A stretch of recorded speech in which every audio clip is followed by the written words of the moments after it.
اور رہے گا یوں ہی ان کا چرچا رہے گا یوں ہی ان کا چرچا رہے گا پڑے خاک ہو جائے جل جانے والے پڑے خاک ہو جائے جل جانے والے میرا دل بھی چمکا دے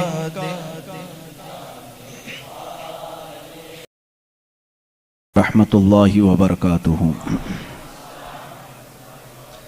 الحمد للہ الحنان المنان الذي خلق الإنسان وعلمه البيان والصلاة والسلام على رسوله سيد الإنس والجان وعلى آله وأصحابه ذوي الخير والإحسان أما بعد فأعوذ بالله من الشيطان الرجيم بسم الله الرحمن الرحيم محمد رسول الله والذين معه أشداء على الكفار رحماء بينهم تراهم ركعا سجدا يبتغون فضلا من الله ورضوانا إلى آخر هذه الآية صدق الله مولانا العظيم وبلغنا رسوله النبي الأمين المتين المختار الكريم ونحن على ذلك لمن الشاهدين والشاكرين والحمد لله رب العالمين بارگاہ رسالت معاب صلی اللہ تعالی علیہ وسلم میں درود پاک کا ہدیہ پیش کریں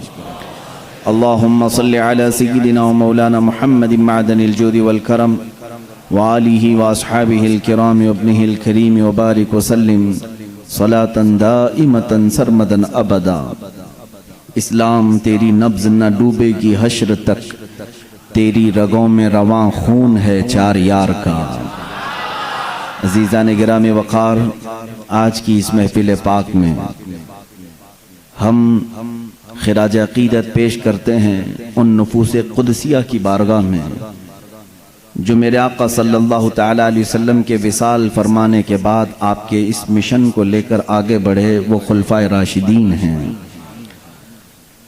اور کل جیسے کہ میں نے آپ کے سامنے عرض کیا صحابہ ستاروں کی مانند ہیں ان ستاروں میں اگر سب سے بڑے چمک والے ستارے ہیں تو یہ چار خلفاء ہیں خلفائے راشدین سیدنا ابو بکر صدیق رضی اللہ تعالیٰ عنہ سیدنا عمر ابن خطاب رضی اللہ تعالیٰ عنہ سیدنا عثمان ابن عفان رضی اللہ تعالیٰ عنہ سیدنا علی ابن ابی طالب کرم اللہ وجہہ الکریم ان چار بزرگ ہستیوں کو کیا کہا جاتا ہے خلفائے راشدین بلکہ ان کے نام تو ہر سنی مسلمان کو ایسے یاد ہونا چاہیے شاید و باید ہماری کوئی مسجد ہوگی جس کی محرابوں میں یہ نام نہ ہو تقریباً اللہ محمد صلی اللہ علیہ وسلم ان ناموں کے بعد اگر ہماری مسجدوں کے محراب میں اگر کسی اور کے ناموں کی جگہ ہوتی ہے تو وہ خلفائے راشدین کی ہے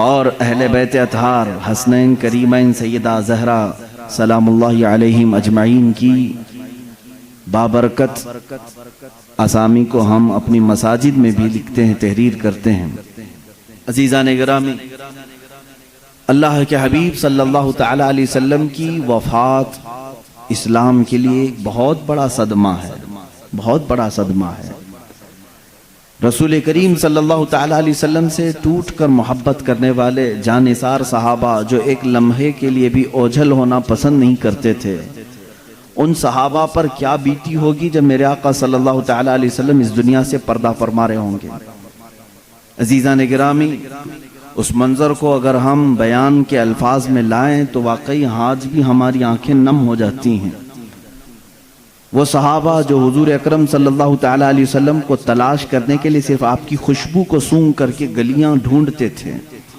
اگر تھوڑی دیر میرے آقا صلی اللہ تعالی علیہ وسلم نظر نہ آتے تو صحابہ بے چین ہو جاتے تھے ان کا تو مذہب یہی تھا النظرۃ الی وجہ رسول اللہ رسول اللہ صلی اللہ تعالی علیہ وسلم کے چہرے کی طرف دیکھنا وہ اپنی زندگی کا عین مقصد سمجھتے تھے حتیٰ کہ کام کرنے والے جو صحابہ مزدور تھے ان کی بھی یہ حالت تھی کہ کام بھی ضروری ہے، گھر بھی چلنا ہے، معاش بھی ضروری ہے، لیکن بارگاہ رسالت آپ صلی اللہ علیہ وسلم میں بیٹھنا بھی ضروری سمجھتے تھے۔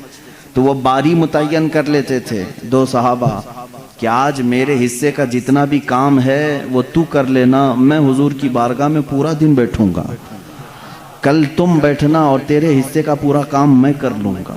وہ باری متعین کرتے میرے آقا صلی اللہ علیہ وسلم کے دربار میں حاضری کے لیے بھی۔ تو ان صحابہ اکرام کے لیے ایک ایسی آزمائش کا لمحہ تھا جب ربیع الاول شریف کا مہینہ آیا، یہ حجۃ الوداع جو ہوا، آخری حج میرے آقا صلی اللہ تعالی علیہ وسلم کا 11ویں ہجری تھی۔ حضور صلی اللہ تعالی علیہ وسلم کو ہجرت فرما کر مکمل 10 سال ہو چکے تھے، 11ویں ہجری چل رہی تھی۔ اللہ کے حبیب صلی اللہ علیہ وسلم حج فرما کر جیسے ہی مدینہ طیبہ تشریف لائے، بیماریاں یعنی علالت آپ کے ساتھ ہو گئی، اور محرم الحرام کے بعد سفر المظفر مکمل میرے آقا صلی اللہ تعالی علیہ وسلم علیل رہے، اور سفر کے آخری ہفتے میں کچھ افاقہ بھی ہوا، صحت بھی آئی۔ پھر ربیع الاول کا مہینہ آیا تو میرے آقا صلی اللہ تعالی علیہ وسلم نے 1-2 خطبے ایسے دیے جو اپنے آخری دنوں کی اس میں وضاحت بھی فرمائی۔ ممبر پر کھڑے ہو کر کے ایک مرتبہ آپ صلی اللہ تعالی علیہ وسلم نے یوں فرمایا، اللہ نے اپنے ایک بندے کو اختیار دیا ہے کہ وہ چاہے تو دنیا لے لے یا تو اپنے رب کے پاس جو ہے وہ لے لے۔ اللہ کے اس بندے نے دوسرے آپشن کو قبول کر لیا ہے، یعنی اللہ کے پاس جو ہے اس کو پسند کر لیا ہے۔ اتنا ہی خطبے میں آپ نے فرمایا۔ کچھ باتیں ایسی تھی وقتی طور پر فوراً اس کی سمجھ نہ آئی، لیکن سیدنا ابو بکر صدیق رضی اللہ تعالیٰ عنہ جو رسول کریم صلی اللہ تعالیٰ علیہ وسلم کی باتوں کی گہرائی تک پہنچتے، وہ رونے لگ گئے۔ صحابہ نے پوچھا، اللہ کے نبی صلی اللہ علیہ وسلم نے خطبہ دیا ہے، اس پہ رونے کی کیا بات ہے؟ کہا صدیق اکبر رضی اللہ تعالیٰ عنہ نے، اللہ کے رسول صلی اللہ تعالیٰ علیہ وسلم نے جس بندے کا ذکر کیا ہے کہ اللہ نے اسے اختیار دیا ہے، آپشن دیا ہے، چاہے تو دنیا لے لے چاہے تو اللہ کے پاس جو ہے وہ لے لے، جس بندے کے بارے میں حضور ذکر کر رہے تھے وہ بندہ کوئی اور نہیں، وہ خود حضور ہیں۔ صدیق اکبر نے کہا صحابہ سے کہ اللہ نے اپنے حبیب صلی اللہ علیہ وسلم کو اختیار دیا ہے، چاہے تو آپ سالوں سال کی زندگی لے لیں یا تو پھر اللہ رب العزت کی بارگاہ میں پہنچیں۔ رسول کریم صلی اللہ علیہ وسلم نے دنیا کو ترک کرنے کا فیصلہ کر لیا ہے اور اپنے رب ذوالجلال کی بارگاہ میں جانے کا ارادہ کر لیا ہے۔ یہ ربیع الاول کے دنوں میں، شروع کے دنوں میں حضور اکرم صلی اللہ تعالیٰ علیہ وسلم کے جسم پاک پر جو آثار نظر آ رہے تھے، صحابہ کے لیے وہ بڑی بے چینی تھی۔ کئی نمازیں ایسی تھیں جس میں میرے آقا صلی اللہ تعالیٰ علیہ وسلم مسجد نبوی شریف میں باہر تشریف نہیں لا پائے۔ 17 نمازوں کی امامت صدیق اکبر رضی اللہ تعالیٰ عنہ نے کی۔ ابھی میرے آقا صلی اللہ تعالیٰ علیہ وسلم باحیات تھے، ظاہری زندگی میں موجود تھے۔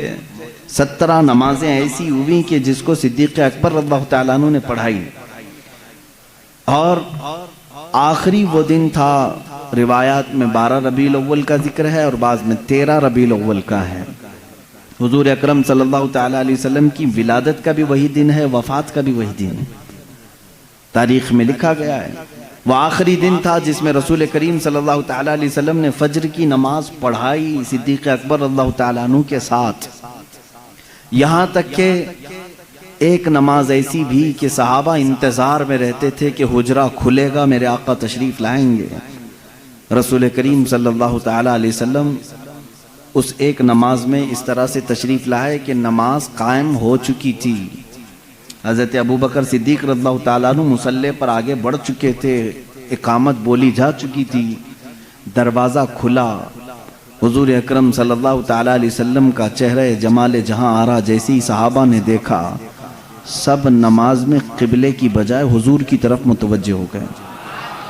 یہ تھا نماز میں بھی صحابہ کا ادب و احترام، ان کی کسی کی نماز نہیں ٹوٹی، کیونکہ وہ کعبے کی طرف سے منہ ہٹا کر کعبے کے کعبے کو دیکھ رہے تھے۔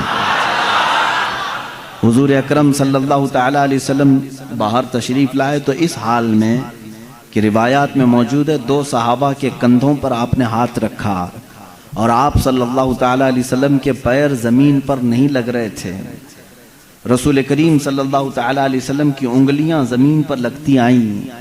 اسی طرح مسجد نبوی شریف میں اندر آئے. حضرت ابوبکر صدیق پیچھے ہٹنے لگے تو آپ نے کہا آگے بڑھو. پھر صدیق اکبر اللہ تعالیٰ عنہ نے نماز نہیں پڑھائی کہ رسول پاک کے امام ہوتے ہوئے کوئی دوسرا امام ہو ہی نہیں سکتا. اللہ کے نبی صلی اللہ تعالیٰ علیہ وسلم نے اس نماز کی بھی امامت فرمائی. صدیق اکبر اللہ تعالیٰ عنہ مکبر بن کر رہے اور اسی رات کو میرے آقا صلی اللہ تعالیٰ علیہ وسلم کے لیے وہ دن بھی آیا جب سیدہ عائشہ صدیقہ رضی اللہ تعالیٰ عنہ فرماتی ہیں بخار کی شدت اتنی زیادہ ہو گئی تھی کہ بار بار میرے آقا صلی اللہ تعالیٰ علیہ وسلم مسواک کو پانی میں ڈبوتے اور منہ میں رکھتے تھے.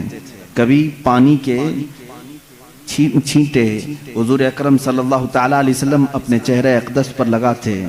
یہ سختی تھی نزع کے وقت کی. یہ جو نزع کی سختی ہے میرے عزیزو، اس سے ہر ایک کو گزرنا ہوتا ہے. اور اس کے متعلق کہا گیا ہے یہ ایسا درد ہے کہ جس کو بیان نہیں کیا جا سکتا. وہ کیسی تکلیف ہوتی ہے، ظاہر سی بات ہے جس کو یہ تکلیف ہوئی اس کے بعد وہ دوبارہ واپس زندگی میں آیا نہیں بیان کرنے کے لیے.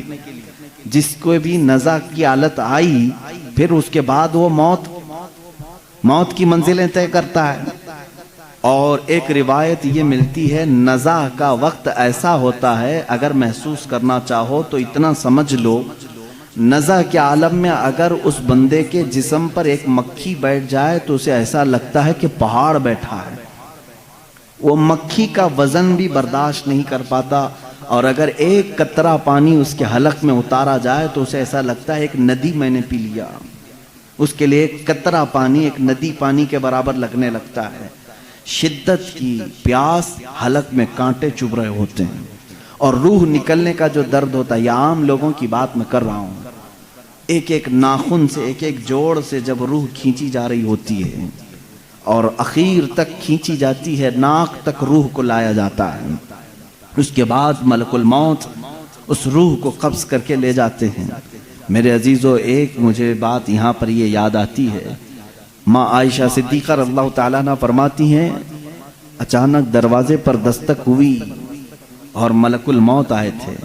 اجازت طلب کر رہے تھے کہ یا رسول اللہ صلی اللہ علیہ وسلم کیا میں اندر آ سکتا ہوں؟ حضور اکرم صلی اللہ علیہ وسلم نے فرمایا عائشہ یہ فرشتہ کسی کی بھی روح نکالنے کے لیے اجازت نہیں لیتا. یہ مجھ سے اجازت لیا ہے اور اس کے بعد اب کبھی کسی سے اجازت نہیں لے گا. ملک الموت کو بھی یہ حکم تھا اللہ کی طرف سے، نبی اگر اجازت دیں تو روح قبض کرنا. پھر وہ کیسے لوگ ہیں جو کہتے ہیں کہ محمد صلی اللہ علیہ وسلم مالک و مختار نہیں تھے؟ مالک و مختار نہیں تھے. یہاں تو روح نکالنے کے لیے بھی اللہ نے پابند کیا ہے ملک الموت کو. جو فرشتہ کسی سے نہیں پوچھتا وہ رسول سے پوچھ کر کے حجرے میں آ رہا ہے.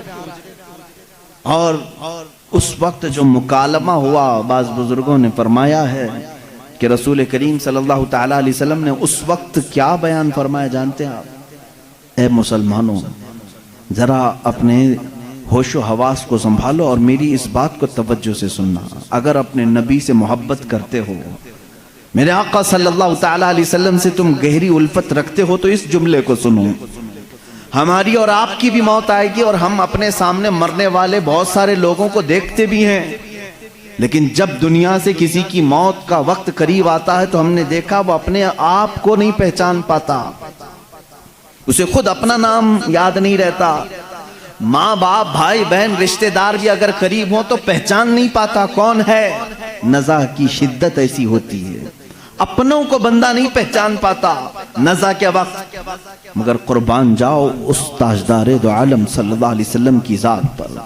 ملک الموت آئے ہیں اور نزع کی حالت ہے. اس وقت کیا پوچھا جانتے ہیں آپ؟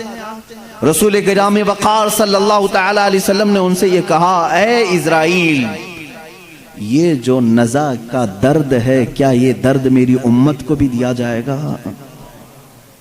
کیا اس درد سے میری امت کو بھی گزارا جائے گا؟ اندازہ کرو میرے عزیز ہو. اسی لیے ہمارے امام نے یہ کہا جو نہ بھولا ہم غریبوں کو رضا، جو نہ بھولا ہم غریبوں کو رضا، یاد اس کی اپنی عادت کیجیے۔ ہم غریبوں کے آقا پہ بے حد درود، ہم فقیروں کی ثروت پہ لاکھوں سلام۔ عزیزان گرامی وقار، اس رسول کریم صلی اللہ تعالی علیہ وسلم نے اس موقع پر بھی اگر کسی کو یاد کیا ہے تو ہم جیسوں کو یاد کیا ہے، اپنی غریب بھولی بھالی امت کو یاد کیا ہے۔ اس نبی کا اپنی امت سے جو لگاؤ ہے میرے عزیزو، اس کا بدلہ تم پوری زندگی پر سجدے کر کے بھی نہیں ادا کر سکو گے۔ وہ رسول گرامی وقار صلی اللہ تعالی علیہ وسلم ہیں جو ہمارے درد کا اور ہمارے غموں کا احساس رکھتے تھے۔ باقی یہ دنیا جھوٹی ہے جو تمہیں کہتی ہم تمہارے مددگار ہیں، ہم تمہارے آسرا اور سہارا بنتے ہیں، یہ سب جھوٹ بولتے ہیں۔ اے امت کے غیور بندو، نوجوانوں، تمہارا آسرا، تمہارا سہارا، تمہارا مددگار حقیقت میں کوئی نہیں، سب دکھاوے کرتے ہیں۔ حقیقت میں اگر تمہارے غموں کا کوئی مداوع کر سکتا ہے تو وہ تاجدار مدینہ کی ذات ہے صلی اللہ تعالی علیہ وسلم۔ میں جو بات کرنے جا رہا ہوں وہ یہ ہے کہ ام المومنین عائشہ صدیقہ رضی اللہ تعالیٰ عنہ فرماتے ہیں، اسی حالت میں ان کے زانوں پر سر رکھ کر کے میرے آقا صلی اللہ علیہ وسلم لیٹے تھے۔ ملک الموت اسرائیل علیہ السلام نے آپ کی روح پاک کو نہایت ہی ادب و احترام کے ساتھ نکالا اور اپنے رب ذوالجلال کی بارگاہ میں لے کر چل پڑے۔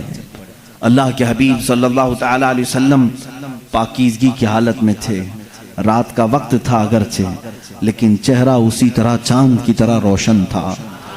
سب سے پہلے حجرے میں داخل ہونے والے سیدنا ابو بکر صدیق رضی اللہ تعالیٰ عنہ، حضرت ابو بکر صدیق رضی اللہ تعالیٰ عنہ تشریف لائے۔ حضور صلی اللہ تعالیٰ علیہ وسلم کو دیکھا، پیشانی مبارکہ نہایت ہی ٹھنڈی تھی۔ آپ نے میرے آقا صلی اللہ علیہ وسلم کے ماتھے کا بوسہ لیا اور کہا، اے اللہ کے نبی، جو موت آنی تھی وہ آ گئی، اب اس کے بعد موت کا درد دوبارہ اللہ کبھی آپ کو نہیں دے گا، کبھی دوسری موت آپ پر نہیں آئے گی۔ اس کا مطلب یہ ہے کہ صدیق اکبر کا یہ عقیدہ تھا کہ ایک موت کے بعد میرا نبی اب ہمیشہ کے لیے زندہ ہو گیا ہے، جو موت آنی تھی وہ آ گئی۔ اللہ کے حبیب صلی اللہ علیہ وسلم اس کے بعد برزخی زندگی میں زندہ ہو چکے۔ اب جو معاملات تھے، یہ پیر کا دن تھا، پیر کا دن گزر کر رات آئی تھی۔ اب جیسے ہی باہر آ کر کے اعلان ہوا، مسجد نبوی میں صحابہ کھچا کھچ بھرے ہوئے تھے۔ وہ اس لیے نہیں کہ موت کی خبر سننی ہے، بلکہ ہمہ وقت چہرے رسول کی زیارت کے لیے بیٹھے رہتے تھے کہ دروازہ کھلے گا، پردہ ہٹے گا، ہم نبی مکرم صلی اللہ علیہ وسلم کے چہرے کو ایک بار دیکھیں گے۔ وہ صحابہ رات بھر اس حجرے کی طرف دیکھتے رہتے تھے۔ صبح کی اذان ہو جاتی تھی، صبح سے جو بیٹھتے ظہر تک پڑھتے ہوئے رہتے تھے کہ چہرہ انور کی زیارت جس کو وہ عبادت سمجھتے تھے۔ لیکن آج دروازہ کھلا اور صدیق اکبر رضی اللہ تعالیٰ عنہ جیسے ہی آ کر یہ اعلان فرماتے ہیں، گویا کہ صحابہ کے جسموں پر بجلی گر گئی، وہ جہاں تھے وہیں ساکت و جامد رہ گئے۔ ایسی پوزیشن کی تاریخ میں لکھی گئی ہے، مدینے والوں پر ایسی کبھی آفت نہیں آئی جس طرح وفات رسول کی غم کی خبر ان پر آئی تھی۔ صحابہ جہاں تھے وہیں کھڑے رہ گئے، کسی کو کچھ سمجھ میں نہیں آتا۔ حضرت عثمان غنی رضی اللہ تعالیٰ عنہ کا حال یہ تھا کہ وہ زمین پر ایسے بیٹھے رہ گئے کہ کوئی ان کو ہلاتا تو بھی نہیں ہلتے تھے، کبھی ان کو کوئی اٹھاتا تو نہیں اٹھتے تھے۔ رات گزر گئی، صبح کے وقت سیدنا عمر فاروق رضی اللہ تعالیٰ عنہ کا حال تو یہ تھا کہ جیسے ان کو خبر دی گئی، وہ اپنی تلوار نکال کر کے مدینے میں باہر گلیوں میں اس طرح گھومتے تھے، جوش سے آوازیں نکالتے تھے، خبردار اگر کسی نے کہہ دیا میرے نبی کا انتقال ہوا ہے، میں اس کی گردن مار دوں گا، میں اس کی گردن اڑا دوں گا۔ میرا آقا و مولا فوت نہیں ہوا ہے، میرے رسول کی وفات نہیں ہوئی ہے، میں اس کی گردن اڑا دوں گا اگر کوئی کہہ دے کہ میرے نبی کا انتقال ہوا ہے۔ وہ ان کا جوش تھا، فرط محبت میں کہے جا رہے تھے۔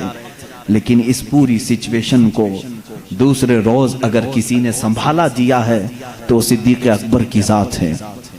سیدنا ابو بکر صدیق رضی اللہ تعالیٰ عنہ نے سب کو جمع کیا مسجد نبوی شریف میں، صحابہ سے پوچھا کہ تم اب تک کس کی عبادت کرتے تھے، محمد صلی اللہ علیہ وسلم کی یا اللہ کی؟ سن لو جو محمد صلی اللہ علیہ وسلم کی عبادت کرتے تھے ان کا کام تھا اللہ کی طرف سے وہ آئے اور انہوں نے امانت بندوں تک پہنچائی اور پھر وہ واپس اپنے رفیق اعلیٰ کے پاس چلے گئے. تو جو ان کی عبادت کرتا تھا وہ سمجھ لے کہ ان کا انتقال ہو چکا، اور جو اللہ کی عبادت کرتا تھا وہ سمجھ لے اللہ آج بھی زندہ ہے اور ہمیشہ زندہ رہے گا. اور آیت کریمہ انہوں نے تلاوت کی وما محمد الا رسول قد خلت من قبلہ الرسل افئن مات اور یہاں سے کہتے ہیں اللہ تعالیٰ کی آیت پڑھ کر کے او قتلا انقلبتم علی اعقابکم. اللہ نے فرمایا محمد صلی اللہ علیہ وسلم اللہ کے ایک رسول ہیں، ان سے پہلے بھی رسول آئے اور چلے گئے. اگر اس رسول کی وفات کے بعد کوئی منہ پھیر لیا، دین چھوڑ دیا، اللہ فرماتا فلن یضر اللہ، تو اس نے اللہ کا کچھ نہیں بگاڑا، اللہ کا کچھ بھی نقصان نہیں ہوگا. جو کچھ بھی بگڑے گا وہ تمہارا خود کا بگڑے گا. رسول کے بعد کوئی بھی منہ نہ پھیرے اس شریعت سے، کوئی اس راستے سے، اس اسلام سے ہٹے نہ.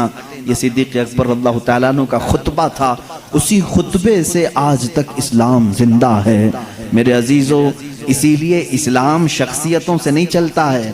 آج میں تمہارے سامنے بیٹھا ہوں، اس مسجد کا مصلی میری ذات سے وابستہ نہیں ہے. مجھ جیسے 1000 امام آئیں گے، 1000 مقرر آئیں گے، 1000 علماء آئیں گے، لیکن دین پھلتا ہے، پھولتا ہے.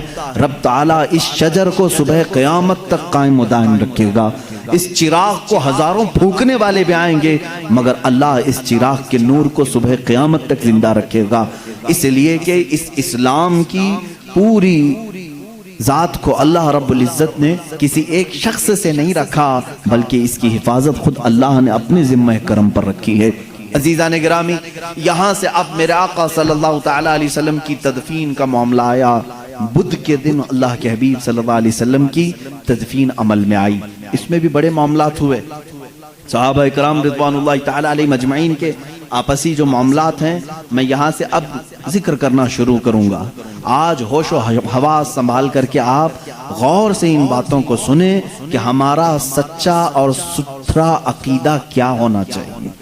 صحابہ کے متعلق، اہل بیت کے متعلق اور اسلام کے متعلق صحیح عقیدہ کیا ہے. صحابہ انسان تھے. رسول کریم صلی اللہ تعالیٰ علیہ وسلم کے جانثار صحابہ وہ جتنے بھی اعلیٰ تھے، پرہیزگار تھے، بڑے مقامات پر تھے، لیکن تھے کیا؟ انسان. انسانی تقاضا ہے کہ کچھ معاملات میں اختلافات ہوتے رہتے ہیں. حضور صلی اللہ تعالیٰ علیہ وسلم کی سب سے پہلی بات آئی غسل کے لیے.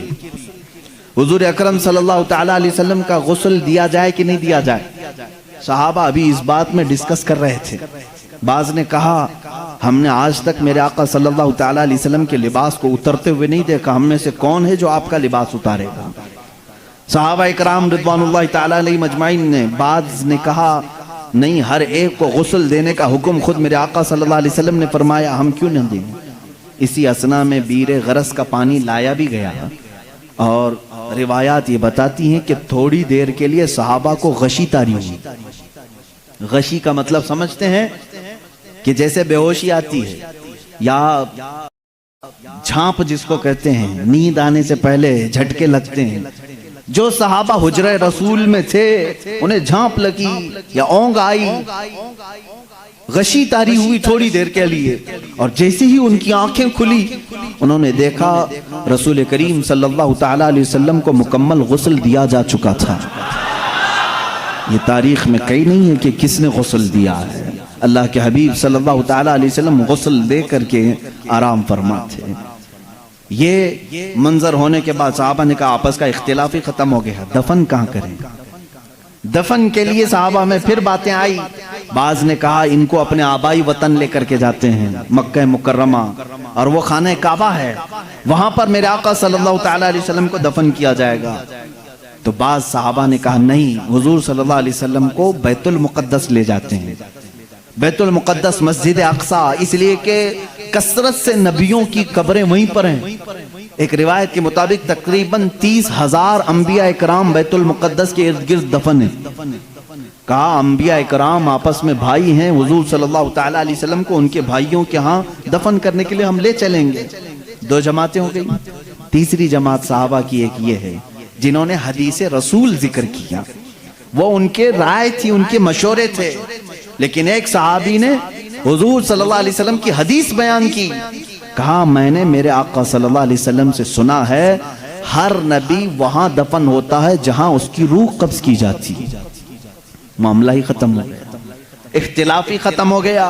حضور صلی اللہ علیہ وسلم نے فرمایا ہر نبی کو اسی زمین پر دفن کیا جاتا ہے جس زمین میں ان کی روح قبض ہوئی۔ آخری وقت وہ کہاں لیٹے تھے؟ تو سب کا اتفاق ہو گیا وہ حجرہ عائشہ صدیقہ میں لیٹے ہوئے تھے۔ یہ آخری دن تھا میرے آقا صلی اللہ علیہ وسلم کا جس حجرے میں آپ آرام فرماتے، وہ سیدہ عائشہ صدیقہ کا حجرہ تھا۔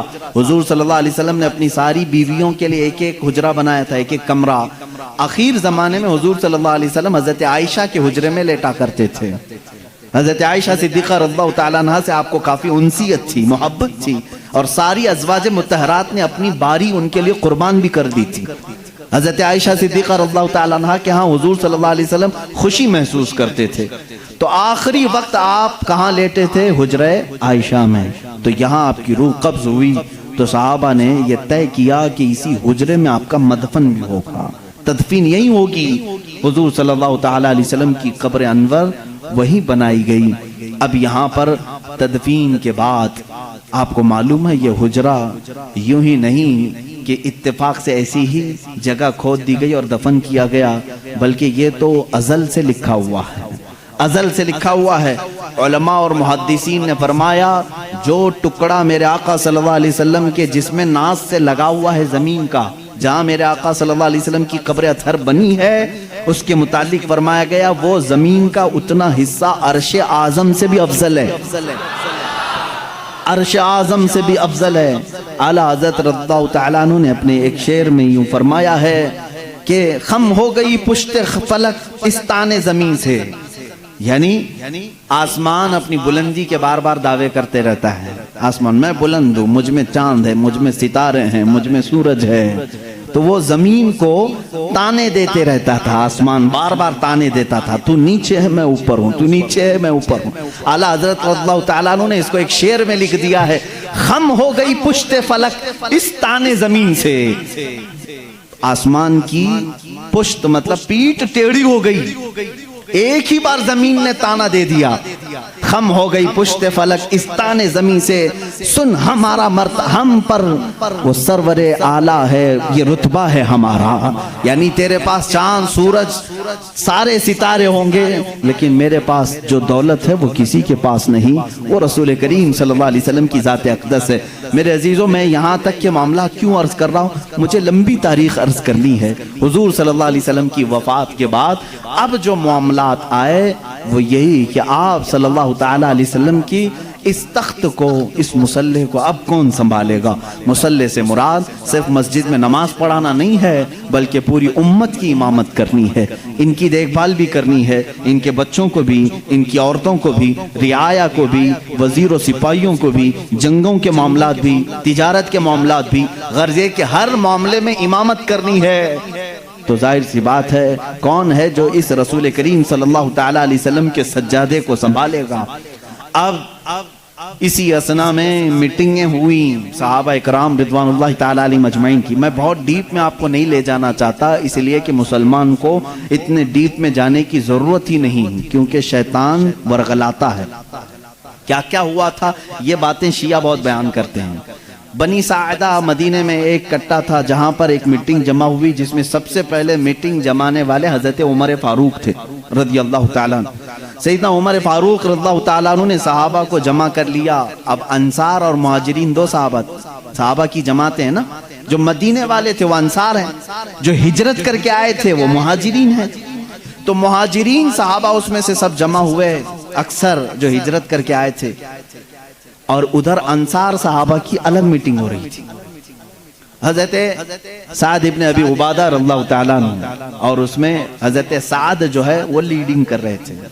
انصار صحابہ کی میٹنگ میں یہ بات ہو رہی تھی کہ مدینہ طیبہ میں حضور صلی اللہ تعالیٰ علیہ وسلم تشریف لائے ہیں، تو لہٰذا آپ کا مصلی، آپ کی خلافت انصار میں سے کوئی سنبھال لے۔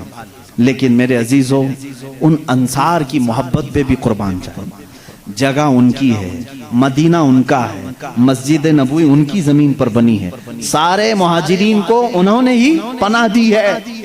اب ظاہر سی بات ہے ان کا حق تھا، وہ بول سکتے تھے کہ آگے خلافت انصار میں سے ہوئی ہونی چاہیے۔ حضرت عمر فاروق رضی اللہ تعالیٰ عنہ جانتے تھے قریش کا دماغ کیا ہے، حضور صلی اللہ علیہ وسلم کا جو خاندان ہے وہ قریش ہے، ان کی ذہنیت کیا ہے، ان کا دماغ کیا ہے، وہ اچھی طرح جانتے تھے۔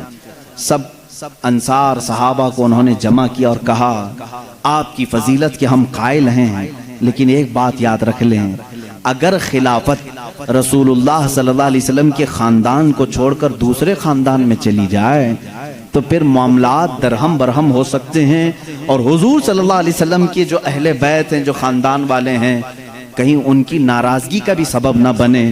انصار نے جیسے ہی یہ سنا ساری خلافت سے وہ دستبردار ہو گئے، کہا ہم اس کے ہاتھ پر بیعت کریں گے جو رسول اللہ کے خاندان سے تعلق رکھتا ہے۔ اب اس بات پر اتفاق ہوا تو پوچھا گیا حضور کے خاندان والے قریش کون کون ہیں؟ سب آئے، سب لوگوں نے جمع ہو کر کے الگ الگ نام لینے ہی تھے، ابھی کسی نے نام لیا نہیں تھا۔ سیدنا عمر فاروق رضی اللہ تعالیٰ عنہ آگے بڑھتے ہیں اور کہتے ہیں اے لوگوں، تمہیں معلوم ہے جب رسول کریم صلی اللہ تعالیٰ علیہ وسلم نے نبوت کا اعلان فرمایا تھا تو سب سے پہلے اسلام لانے والوں میں چند لوگوں کے نام ہیں، ان میں سے پہلا ایک نام سیدنا ابو بکر صدیق کا ہے۔ حضور صلی اللہ علیہ وسلم نے خود فرمایا بہت سارے لوگوں نے اسلام قبول کیا لیکن سب نے مجھ سے کچھ نہ کچھ سوال کیا، آپ آخری رسول ہیں کیا علامت ہے، آپ سچے نبی ہیں کیا دلیل ہے، لیکن ایک بندہ ایسا ہے جس نے بغیر دلیل پوچھے ایمان لایا، وہ ابو بکر ہے، وہ ابو بکر صدیق رضی اللہ تعالیٰ عنہ ہیں۔ انہوں نے حضور صلی اللہ علیہ وسلم سے کبھی نہیں پوچھا آپ آخری رسول ہیں کیا ہے آپ کے پاس علامت، بلکہ حضور صلی اللہ علیہ وسلم نے ایک بار صرف ان سے کہا میں اللہ کا نبی ہوں، انہوں نے کہا آمنا وصدقنا یا رسول اللہ، ہم ایمان لائے اور آپ کی تصدیق کرتے ہیں اے اللہ کے رسول۔ حضرت عمر نے ان کی فضیلت میں خطبہ دیا۔ تمہیں معلوم ہے جب رسول کریم صلی اللہ تعالیٰ علیہ وسلم مکہ سے ہجرت کر رہے تھے تو اپنے ساتھ کس کو لیا تھا؟ ابو بکر صدیق رضی اللہ تعالیٰ عنہ کو لیا تھا۔ تمہیں معلوم ہے اپنی زندگی میں جب میرے آقا صلی اللہ علیہ وسلم علالت پر بستر پر تھے اس وقت اپنے مصلے پر کس کو بڑھایا تھا؟ ابو بکر صدیق کو بڑھایا تھا۔ حضرت عمر کہتے ہیں رسول اللہ صلی اللہ علیہ وسلم نے جس کو ہماری نمازوں کا امام پسند کیا ہے، ہم اپنے دنیاوی معاملات میں اس کو کیوں نہ امام تسلیم کریں؟ سب سے پہلے میں صدیق اکبر کے ہاتھ پر بیعت کرتا ہوں۔ حضرت عمر کی بات دیکھ کر سارے صحابہ نے حضرت ابو بکر صدیق کے ہاتھ پر بیعت کیا۔ یہاں سے خلافت کا نظام شروع ہوا، یہ خلافت شروع ہوئی۔ سب سے پہلے خلافت کو بھی بادشاہی نظام پر قائم نہیں کیا گیا، یہ سعودی نظام نہیں ہے، باپ مرے گا تو بیٹا حکومت کرے گا، رشتہ داروں کا نظام نہیں ہے، بلکہ میرے آقا صلی اللہ تعالیٰ علیہ وسلم نے اس سیلیکشن کو امت کے اوپر چھوڑ دیا تھا، ورنہ رسول کریم صلی اللہ تعالیٰ علیہ وسلم اپنی زندگی میں بتا کر کے جاتے میرے بعد فلاں کو ہونا چاہیے۔ یہ معاملات میرے آقا نے کبھی بھی کسی کو نہیں بتائے۔ آج شیعہ کہتے ہیں، رافضی کہتے ہیں حضور صلی اللہ علیہ وسلم نے اپنی زندگی میں حضرت علی کو ہی خلیفہ بنایا تھا، باقی سارے خلیفاؤں نے ان کی خلافت کو غصب کر لیا، چھین لیا تھا، ان کو خلافت نہیں دی۔ یہ پروپیگنڈا پھیلاتے ہیں، کہیں سے بھی ایک دلیل نہیں ملے گی۔ اچھا آپ حضرت علی کو کمزور سمجھتے ہیں؟ وہ حیدر کرار ہے، وہ اسد اللہ ہے، جس کو اللہ کے نبی نے فرمایا اللہ کے شیروں میں سے ایک شیر ہے۔ اگر حضرت علی رضی اللہ تعالیٰ عنہ کو حضور صلی اللہ علیہ وسلم نے بنایا ہوتا تو کیا وہ اپنا حق چھوڑ کر کسی کو دے دیتے؟ وہ سیدنا علی کرم اللہ وجہہ الکریم حق کے لیے جب کھڑے ہوتے تو پھر سامنے کسی کو نہیں دیکھتے تھے، کسی کو نہیں دیکھتے۔ انہیں بھی معلوم تھا کہ خلافت کو رسول کریم صلی اللہ علیہ وسلم نے امت کے اوپر چھوڑا ہے، امت کا سب کا اتفاق ہوا حضرت ابو بکر صدیق رضی اللہ تعالیٰ عنہ کی ذات پر، تو سبوں نے بیعت کی۔ حضرت علی کرم اللہ وجہہ الکریم نے بھی بیعت فرمائی، اگرچہ تھوڑی تاخیر کے بعد، لیکن آپ نے بھی بیعت فرمائی۔ اور حضرت ابو بکر صدیق رضی اللہ تعالیٰ عنہ نے جس کو جو جو کام دیے سبوں نے خوشی خوشی ان کاموں کو انجام بھی دیا۔ یہ دور نہایت ہی سنہرا دور تھا، بہت ہی عظیم دور تھا۔ رسول کریم صلی اللہ تعالیٰ علیہ وسلم کی جتنی سنتیں ہیں، جتنے طریقے تھے، ان سب کو حضرت ابو بکر صدیق نے اپنی خلافت میں استعمال فرمایا۔ حضرت ابو بکر صدیق رضی اللہ تعالیٰ عنہ کا حال تو یہ تھا، خلافت کو سنبھالنے کے بعد جانتے ہیں کپڑوں کی ایک تھیلی اٹھا کر کے بازار میں جانے لگے۔ حضرت عمر نے پوچھا کہاں جا رہے ہیں؟ کہا کپڑے بیچ کر کے گھر تو چلانا ہے، کام کاج کے لیے، کہ میں کچھ کپڑوں کی تجارت کروں اور اپنا گھر بھی سنبھالوں۔ خلافت پر قائم ہونے کے بعد میرے عزیزو اس وقت تک اسلام کافی دور تک پھیل چکا تھا۔ حضرت ابوبکر صدیق رضی اللہ تعالیٰ عنہ خلیفۃ المسلمین منتخب ہو گئے، گلی کے نکڑ کے کارپوریٹر نہیں، وہ خلیفۃ المسلمین ہیں۔ باوجود اس کے تھیلا اٹھا کر کے کپڑے بیچنے کے لیے جا رہے ہیں تو سیدنا عمر فاروق رضی اللہ تعالیٰ عنہ نے انہیں روک لیا۔ سارے صحابہ کو جمع کر کے پھر اتفاق ہوا اس بات پر کہ بیت المال سے خلیفہ کا وظیفہ مقرر کیا جائے، ورنہ پھر خلیفہ بھی اگر دن بھر بازار میں کام کرے تو خلافت کے معاملات کون دیکھے گا؟ تو سب نے سب سے پہلے بیت المال سے وظیفہ مقرر کیا ہر مہینے کا۔ وہ کتنا تھا؟ وہ چند درہم میں تھا، یہاں تک کہ بیت المال سے حضرت ابوبکر صدیق رضی اللہ تعالیٰ عنہ کو ایک اونٹنی ملی تھی، ایک پیالہ ملا تھا، ایک چادر ملی تھی، 3 چیزیں ملی تھی۔ اور وظیفہ جو مقرر ہوا تھا وہ اتنا تھا کہ آپ کے گھر میں چند روٹیاں بن جاتی تھی، بس اس کے علاوہ زیادہ آپ نے نہیں طلب کیا۔ ایک دن آپ کی اہلیہ محترمہ نے آپ سے کہا بھی تھا کہ خلافت کے معاملات میں سر سوکھ جاتا ہے، کبھی کچھ ٹھنڈی میٹھی غذا بھی کھا لیں۔ آپ نے کیا کہا؟ اپنی اہلیہ سے کہا میرے پاس اتنے پیسے کہاں ہیں کہ میں شہد خرید سکوں، گھی خرید سکوں۔ گھی اور شہد خریدنے کے پیسے نہیں خلیفۃ المسلمین کے پاس۔ ان کی اہلیہ نے کہا میرے پاس جمع کیے ہوئے تھوڑے پیسے ہیں، وہ لے جائیے، آپ شہد اور گھی خرید کر کے لائیے۔ کہا تمہارے پاس کہاں سے آئے؟ کہا جو آپ مہینے میں دیتے ہیں گھر کے خرچ کے لیے، اس میں سے تھوڑا تھوڑا بچا کر کے میں نے رکھا ہے، عورتیں تھوڑا تھوڑا بچاتی رہتی ہیں۔ حضرت ابوبکر صدیق رضی اللہ تعالیٰ عنہ نے فرمایا لاؤ اس کو۔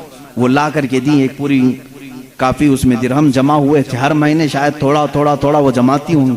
حضرت ابوبکر صدیق رضی اللہ تعالیٰ عنہ وہ سارے درہم لے جا کر کے بیت المال میں جمع کرتے، اور بیت المال میں صحابہ سے کہا آج سے میرا وظیفہ اتنا کم کر دو، اس لیے کہ یہ میری ضرورت سے زیادہ آ رہا ہے، گھر میں میرے بچ رہا ہے، اس کا مطلب ضرورت سے زیادہ آ رہا ہے، یہ کم کر دیا جائے۔ ماں عائشہ صدیقہ رضی اللہ تعالیٰ عنہ فرماتی ہیں جب حضرت ابوبکر صدیق کی وفات کا وقت قریب آیا تو حضرت عائشہ کو انہوں نے قریب بلایا، کہا اے عائشہ مجھے لگتا ہے کہ میں گھڑی 2 گھڑی کا مہمان ہوں، میرے پاس ایک اونٹنی ہے، ایک چادر ہے جسے میں اوڑھ کے سوتا ہوں، اور وہ برتن جس میں ہم کھانا کھاتے ہیں، یہ تینوں بیت المال کے ہیں، یہ ہمارے گھر کے لیے اس وقت تک جائز ہیں جب تک میں خلیفہ ہوں، جہاں میری روح قبض ہو فوراً یہ تینوں چیزیں بیت المال میں جمع کر دوں۔ حضرت عائشہ رضی اللہ تعالیٰ عنہ فرماتی ہیں جس دن حضرت ابوبکر صدیق کا وصال ہوا اس کی شام ہونے سے پہلے یہ تینوں سامان بیت المال میں جمع ہو چکے تھے۔ حضرت عمر فاروق رضی اللہ تعالیٰ عنہ نے اس دن ایک جملہ کہا تھا اے ابوبکر آپ نے اپنے بعد آنے والوں کو تو تھکا دیا ہے، آپ کے برابر کون ہو پائے گا؟ اتنے سخت طریقے سے آپ خلافت کو لے کر کے چلے کہ اس پر چلنا اب ہر کس و ناقص کا کام نہیں۔ وہ صدیق اکبر رضی اللہ تعالیٰ عنہ کا دور تھا جس میں آپ کے لیے کتنے چیلنجز تھے معلوم ہے؟ حضرت ابوبکر صدیق رضی اللہ تعالیٰ عنہ کے لیے جو سب سے بڑے چیلنج تھے، حضور صلی اللہ تعالیٰ علیہ وسلم اپنی وفات سے چند دن پہلے ایک لشکر کو ملک شام بھیج رہے تھے، ایک لشکر جس کا سپہ سالار حضرت اسامہ بن زید کو بنایا گیا تھا، جن کی عمر صرف 18 سال کی تھی۔ اس لشکر میں تقریباً 10,000 صحابہ تھے جو جا رہے تھے روم کے لیے یا ملک شام کے لیے، وہ نکل رہے تھے۔ وہ مدینے سے تھوڑا باہر نکلے تھے کہ حضور کی وفات کی خبر آ گئی، وہ لشکر واپس آیا مدینے میں۔ اب حضور صلی اللہ تعالیٰ علیہ وسلم کی تدفین بھی ہو گئی، حضرت ابوبکر خلیفہ بن گئے۔ دوسرا چیلنج آپ کے پاس یہ آیا کہ کچھ لوگ زکوٰۃ دینے سے انکار کر گئے، کہا اب ہم حضور صلی اللہ علیہ وسلم کی وفات کے بعد زکوٰۃ نہیں دیں گے۔ مانعین زکوٰۃ کہتے ہیں وہ لوگ اسلام کے ایک بنیاد کو چھوڑ رہے تھے، کہا حضور جب تک تھے ہم اپنے مالوں کی زکوٰۃ نکالتے تھے، اب نبی نہیں ہیں تو اب زکوٰۃ نہیں دیں گے، یعنی وہ اسلام سے برگشتہ ہو گئے، چھوڑ دیے۔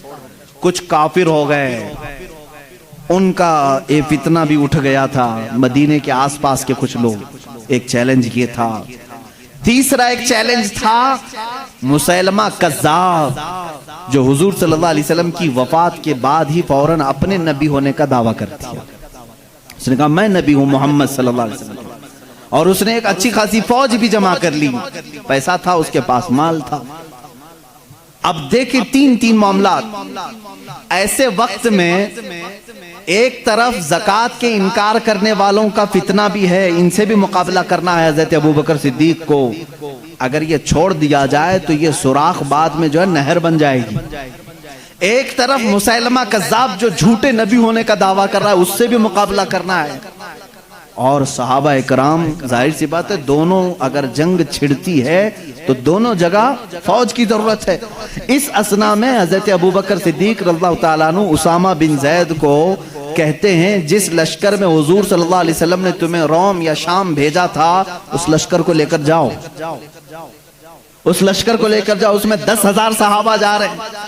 اس وقت حضرت عمر فاروق نے کہا اے امیر المومنین خلیفۃ المسلمین، ایک طرف زکوٰۃ کے منکرین سر اٹھائے ہوئے ہیں، ایک طرف مسیلمہ کذاب دجال نبوت کا دعویٰ کر بیٹھا ہے، ایسے وقت میں آپ اسامہ بن زید کو 10,000 کا لشکر دے کر اس جگہ بھیج رہے ہیں، اس جنگ کو کینسل کر دیں، ابھی اس کو رکوا دیں، یہاں صحابہ کی ضرورت پڑے گی۔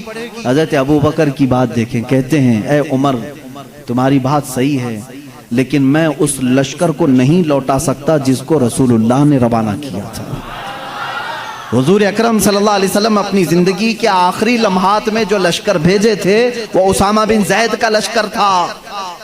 یہ اور بات ہے کہ حضور کی وفات کی خبر سن کر کے وہ مدینے آئے ہیں، لیکن اس لشکر کو روکا نہیں جائے گا، اگرچہ زکوٰۃ کے منکرین اور مسیلمہ کذاب سے لڑنے میں ہمارے جسموں کے چتڑے بھی اڑ جائیں، میں اس لشکر کو نہیں روکوں گا۔ اسامہ بن زید رضی اللہ تعالیٰ عنہ کو بٹھایا اور بھیج دیا۔ وہ صحابہ جو اس لشکر میں تھے سب کو بھیجا کہ یہ میرے نبی کی آخری خواہش تھی، آخری زمانے میں میرے آقا نے روانہ کیا تھا۔ حضرت اسامہ بن زید کو جانتے ہیں کس طرح روانہ کر رہے ہیں؟ جس عمر میں صدیق اکبر تھے وہ 60 سال کی تھی، 18 سال کے جوان اسامہ بن زید سپہ سالار مقرر ہوئے، ان کو گھوڑے پر بٹھایا اور ان کے گھوڑے کی ناتی رسی پکڑ کر چلنے لگے۔ خلیفۃ المسلمین ہے، سپہ سالار کو گھوڑے پر بٹھا کر رسی پکڑ کر چلنے لگے، وہ اتر کر کے آگے نیچے اچھل کر کے نیچے آئے، کہا غضب ہو گیا، آپ نیچے چل رہے ہیں اور میں گھوڑے کی پیٹھ پر بیٹھوں۔ صدیق اکبر رضی اللہ تعالیٰ عنہ نے فرمایا اسامہ جلدی سے بیٹھ جاؤ، یہ نہ دیکھو کہ میں نیچے چل رہا ہوں، بس یہ دیکھو کہ اس پیٹھ پر تمہیں بٹھایا رسول اللہ نے، اس گھوڑے کی پشت پر تمہیں اللہ کے نبی نے بٹھایا ہے، اس کے بعد کوئی اور ہو ہی نہیں سکتا تمہیں اس پشت سے نیچے اتار سکے۔ یہ صدیق اکبر کا جذبہ تھا۔ کہا اے امیر المومنین آپ چھوڑ دیں، آپ رخصت کر دیں، مدینے سے باہر تک آنے کی آپ کو ضرورت نہیں، یہ لشکر روانہ ہو جائے گا، آپ یہاں سے خدا حافظ کہہ دیں۔ لیکن حضرت ابوبکر صدیق رضی اللہ تعالیٰ عنہ رسی پکڑ کر چلنے لگے۔ کہا اسامہ بن زید خلافت کی ذمہ داری میرے اوپر آ گئی، میں معاملات سنبھالنے میں لگ گیا، خواہش تو میری بھی تھی کہ میں تمہارے ساتھ لشکر میں جاتا، حضور اکرم صلی اللہ علیہ وسلم نے جس لشکر کو روانہ کیا اس میں بھی شامل ہوتا، لیکن میں جا نہیں سکتا خلافت کے معاملات کو لے کر، صرف رسی پکڑ کر کے اس لیے چل رہا ہوں کہ کل بروز قیامت جب اس لشکر کے نام پکارے جائیں تو سپہ سالار کے گھوڑے کی رسی پکڑنے والے میں میرا بھی نام آ جائے گا۔ اتنی نسبت کے لیے وہ گھوڑے کی رسی پکڑ کر کے جا رہے تھے۔ اے میرے عزیزو، رسول کریم صلی اللہ تعالیٰ علیہ وسلم،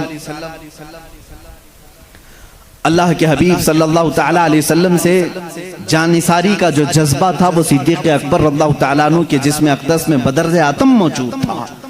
آپ کی خلافت کے پورے معاملات میں بیان نہیں کر سکوں گا، اس لیے کہ آج میں نے چاروں خلفاء کو ذکر کیا ہے، ظاہر سی بات ہے آپ جانتے ہیں وقت بہت تیزی سے گزرتا ہے، اور ہم اس سے پہلے ایک ایک خلیفہ کی زندگی پر ایک ایک دن پورا بیان کرتے تھے۔ حضرت ابوبکر صدیق رضی اللہ تعالیٰ عنہ کے روشن فتوحات میں سے یہ ہے، اسامہ بن زید کو بھیجا، یہ بھی فتح پا کر کے واپس لوٹے اور بہت سارا مال غنیمت لے کر کے آئے، اور ایک فوج مسیلمہ کذاب سے لڑنے کے لیے بھیجی مسیلمہ کذاب کو بھی قتل کر کے وہ صحابہ آئے جھوٹے نبی کو، ایک فوج مانعین زکوٰۃ کے پیچھے بھیجی، ان کا بھی خاتمہ کر کے وہ مدینے آئے۔ صرف 1 سال کے اندر صدیق اکبر رضی اللہ تعالیٰ عنہ نے ساری شورشوں کو، سارے فتنوں کو سب ختم کر دیا تھا۔ اس وقت صدیق اکبر کے جذبے کو دیکھنے کا مقام تھا، اس لیے کہ ایمان اتنا مضبوط تھا حضرت ابوبکر کا، وہ اللہ کی ذات پر ایسا توکل کرتے تھے۔ خود بیان کرتے ہیں میں پہلے کبھی کبھار ڈرتا تھا۔ ایک مرتبہ کی بات ہے جب غار ثور میں میرے آقا صلی اللہ تعالیٰ علیہ وسلم آرام فرمانے کے لیے اندر آئے، حضور سیدنا صدیق اکبر نے اپنے کپڑے پھاڑ پھاڑ کر کے اس غار کو اندر سے بند کر دیا تھا کہ کوئی کیڑا مکوڑا اندر آ کر کے میرے آقا کو گزن نہ پہنچا سکے، لیکن ایک سانپ آپ کو ڈس کر کے اندر آ گیا، آپ کی ایڑی جہاں لگی تھی ایک سوراخ پر اس کو ڈس کر کے اندر آیا۔ صدیق اکبر رضی اللہ تعالیٰ عنہ اس پورے واقعے کے گواہ ہیں، آپ خود بیان فرمائے ہیں۔ وہ سانپ حضور صلی اللہ علیہ وسلم کی زیارت کے لیے آیا تھا، وہ دیکھا حضور کو ڈسنے کے لیے نہیں، وہ دیکھ کر کے واپس چلا گیا، اور صدیق اکبر رضی اللہ تعالیٰ عنہ کے قدم پاک پر حضور اکرم صلی اللہ تعالیٰ علیہ وسلم نے اپنا لعاب پاک لگایا، شفا یابی ملی۔ حضرت ابوبکر فرماتے ہیں مجھے زندگی پر احساس ہی نہیں تھا کہ اس پیر میں سانپ نے کاٹا تھا کہ اس پیر میں کاٹا تھا، لیکن خوف کس بات کا تھا، مکہ کے کفار ڈھونڈتے ڈھونڈتے اس غار تک بھی آ گئے تھے، ان کے پیر ہمیں اندر سے نظر آنے لگ گئے۔ میں نے کہا یا رسول اللہ اب کیا ہوگا، اب کیا ہوگا؟ مشرکین مکہ ڈھونڈتے ڈھونڈتے غار کے منہ تک آ گئے تھے۔ وہ 3000 فٹ اونچا، تقریباً 5000 فٹ اونچا پہاڑ ہے۔ کفار مکہ قدموں کے نشانات دیکھے ہوں گے یا جس طرح سے بھی پہنچ گئے۔ حضرت ابوبکر صدیق فرماتے ہیں دل کی دھڑکنیں بڑھ گئی تھی، میں نے صرف اتنا کہا اب کیا ہوگا یا رسول اللہ صلی اللہ تعالیٰ علیہ وسلم۔ اللہ رب العزت نے اس واقعے کو سورہ توبہ میں ذکر فرمایا، اذ اخرجہ الذین کفروا ثانی اثنین اذ ہما فی الغار اذ یقول لصاحبہ لا تحزن ان اللہ معنا۔ یاد کرو اس دن کو جب دو میں سے ایک نے کہا غار میں کہ ہمارے ساتھ کیا ہوگا، تو دوسرے صاحب نے کہا، کس نے؟ اللہ کے رسول نے حضرت ابوبکر صدیق کے سینے پر ہاتھ رکھا، صرف ایک جملہ فرمایا، لا تحزن ان اللہ معنا، گھبرا مت ابوبکر اللہ ہمارے ساتھ ہے۔ اس جملے کی معنویت اور اس کی تقویت اور اس کی عظمت اتنی بڑی ہے، میں سمجھتا ہوں کہ مسلمان اس ایک جملے سے آسانی سے زندگی گزار سکتا ہے۔ جب کبھی آفت آئے اتنا کہہ دینا، کروڑوں ان کے ساتھ ہوں گے لیکن مولا میرے ساتھ، لا تحزن ان اللہ معنا۔ آج بہت سارے لوگ ہم سے یہ کہتے ہیں حکومت ہمارے پاس نہیں، طاقت ہمارے پاس نہیں، اقتدار ہمارے پاس نہیں، بہت ساری طاقتیں دوسروں کے پاس ہیں، ان کے پاس دجالی نظام ہے، میڈیا ان کے پاس ہے، اخبار ان کے پاس ہیں، قوت ان کے پاس ہے، سیاست ان کے پاس ہے، سارے گرو گھنٹال ان کے پاس ہیں۔ لوگ کہتے ہیں ہمارا کیا ہوگا، میں صرف یہی کہتا ہوں ساری دنیا ان کے ساتھ ہے، اللہ ہمارے ساتھ ہے۔ لا مولا لکم ولا، ہم سب یہی کہیں گے جو جنگ احد میں حضرت عمر نے پکارا تھا، احد کے میدان میں کافروں نے یہ کہا تھا اعلو حبل اعلو عزا اعلو منات، یعنی منات ان کے بت کا نام ہے، حبل ان کے بت کا نام ہے، عزا ان کے بت کا نام ہے۔ وہ نعرے لگا رہے تھے جے ہو فلاں کی، جے ہو فلاں کی، جے ہو فلاں کی۔ حضور صلی اللہ علیہ وسلم نے صرف اتنا کہا عمر ان کا جواب دو، عمر ان کا جواب دو۔ حضرت عمر نے صرف اتنا ایک غار سے پکارا تھا، وہ کفار خوشیاں منا رہے تھے، حضور صلی اللہ علیہ وسلم کے انتقال کے بارے میں افواہ پھیلا چکے تھے، احد میں حضور کو قتل کر دیا گیا، شہید کر دیا گیا ہے، کیونکہ آواز کہیں سے نہیں آ رہی تھی۔ اب بہت ہو گیا تھا، جب وہ بہت ناچنے لگے حضور پاک صلی اللہ علیہ وسلم نے حضرت عمر سے کہا جواب دو۔ وہ سب کہہ رہے تھے محمد جا چکے، ان کے ساتھی ابو بکر عمر جا چکے۔ حضرت عمر نے احد پہاڑ سے آواز دی اے کفار، اب بھی عمر زندہ ہے، ابو بکر زندہ ہے، محمد صلی اللہ علیہ وسلم زندہ ہے، اور تمہارے سینوں میں گڑتے رہیں گے، تمہاری آنکھوں میں چبھتے رہیں گے۔ اور یوں فرمایا اللہ مولانا ولا مولا لکم، یاد رکھو رکھو ساری دنیا کے بت تمہارے ساتھ ہوں گے، اللہ ہمارا مددگار ہے، تمہارا کوئی مددگار نہیں۔ حسبنا اللہ و نعم الوکیل، نعم المولا و نعم النصیر۔ اے مسلمانوں صرف اتنی بات یاد رکھنا، اللہ ہمارے لیے کافی ہے، کیا ہی بہترین وکیل ہے اور کیا ہی بہترین مددگار ہے۔ حضرت ابو بکر صدیق فرماتے ہیں جب یہ جملہ میرے آقا صلی اللہ علیہ وسلم نے فرمایا، اے ابو بکر نہ گھبرا، اللہ ہمارے ساتھ ہے، صدیق اکبر فرماتے ہیں پھر اس کے بعد زندگی میں نے کبھی کسی بڑی طاقت سے خوف نہیں کھایا۔ حضرت ابو بکر کا ہی وہ معاملہ ہے، یہودیوں کے ایک 50,000 کے مجمع میں 50,000 کا مجمع ہے، سٹیج پر کھڑے ہو کر کے ایک یہودی عالم کہہ رہا تھا مسلمانوں کا خدا غریب ہے اور مسلمانوں سے وہ قرضہ مانگتا ہے۔ قرآن کی ایک آیت کا وہ مذاق اڑا رہا تھا۔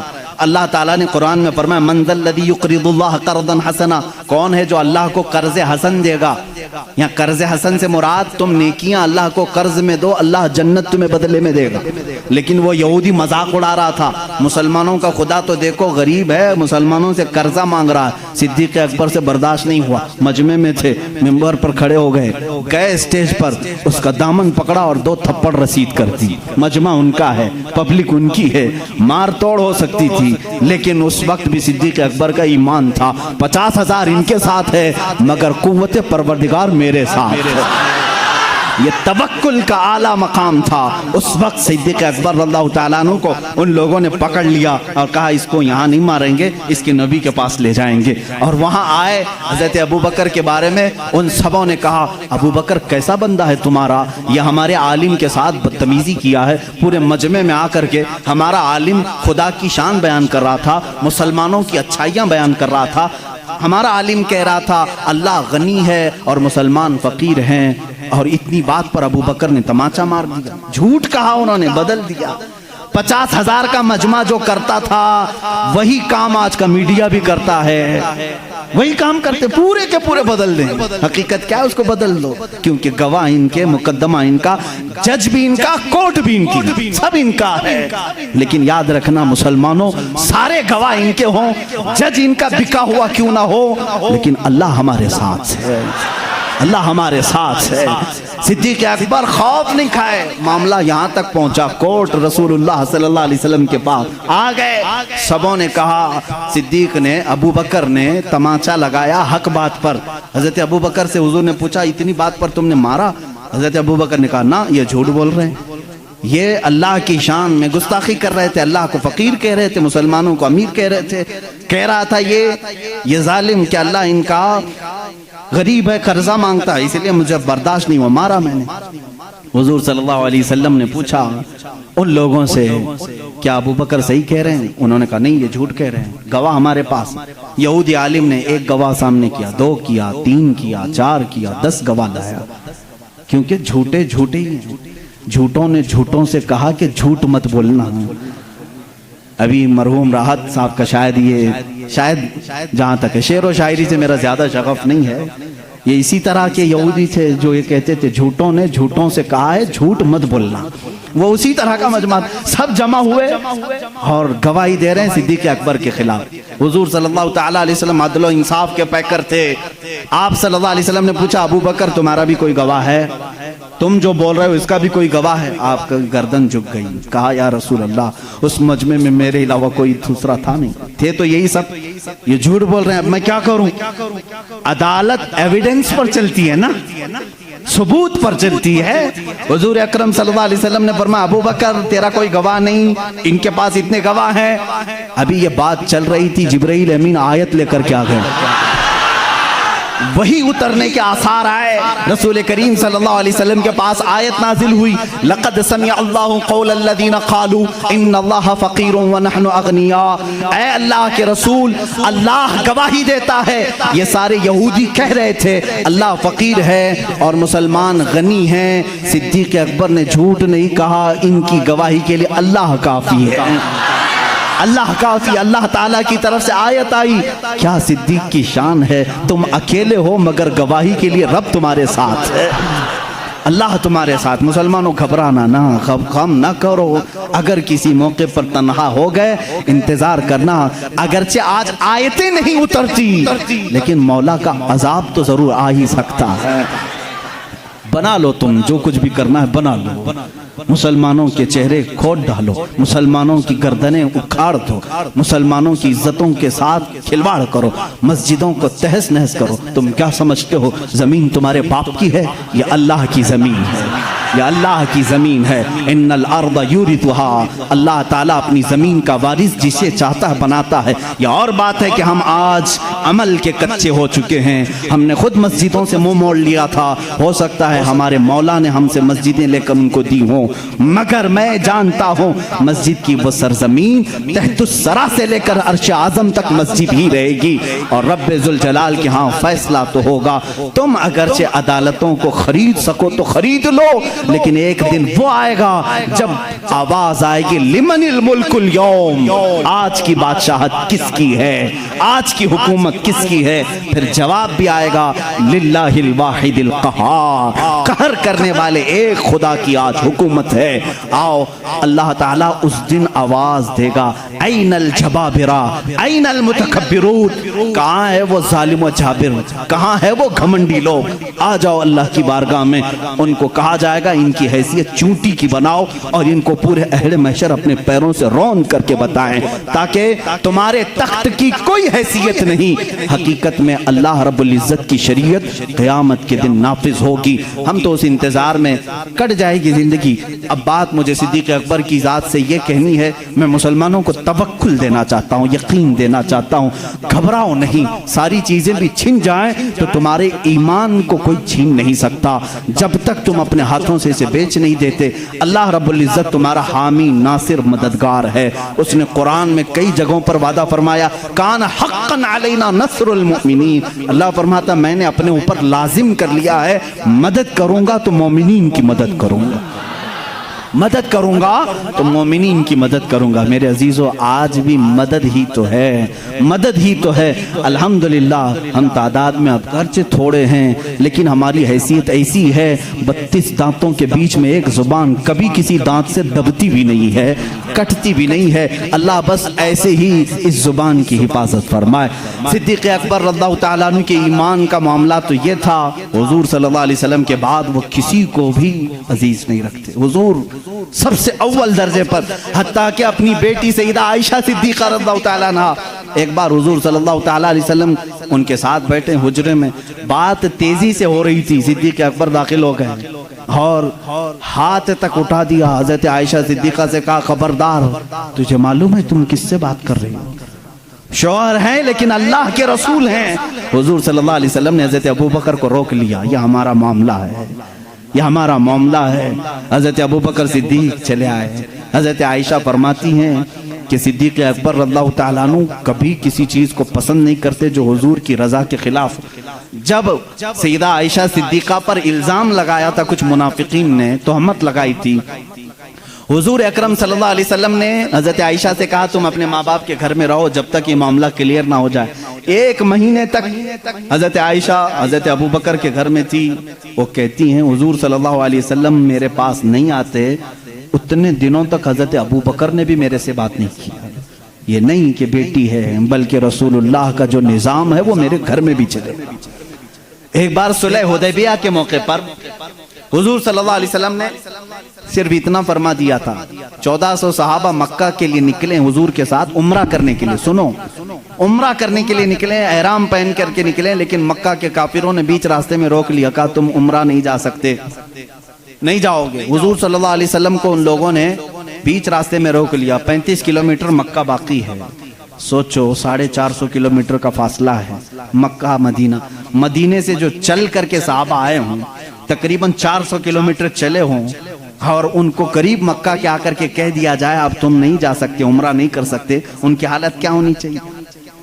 صحابہ جوش میں تھے، کہا یا رسول اللہ صلی اللہ علیہ وسلم اجازت دیں ہم ان کے پرخچے اڑا دیں۔ بدر بھی ہو چکی تھی، احد بھی ہو چکی تھی، خندق بھی ہو چکی تھی، ساری جنگوں میں صحابہ نے اپنے جوہر دکھا بھی چکے تھے۔ یہ 6 ہجری کا معاملہ ہے، سن 6 ہجری میں حدیبیہ کا معاملہ آیا۔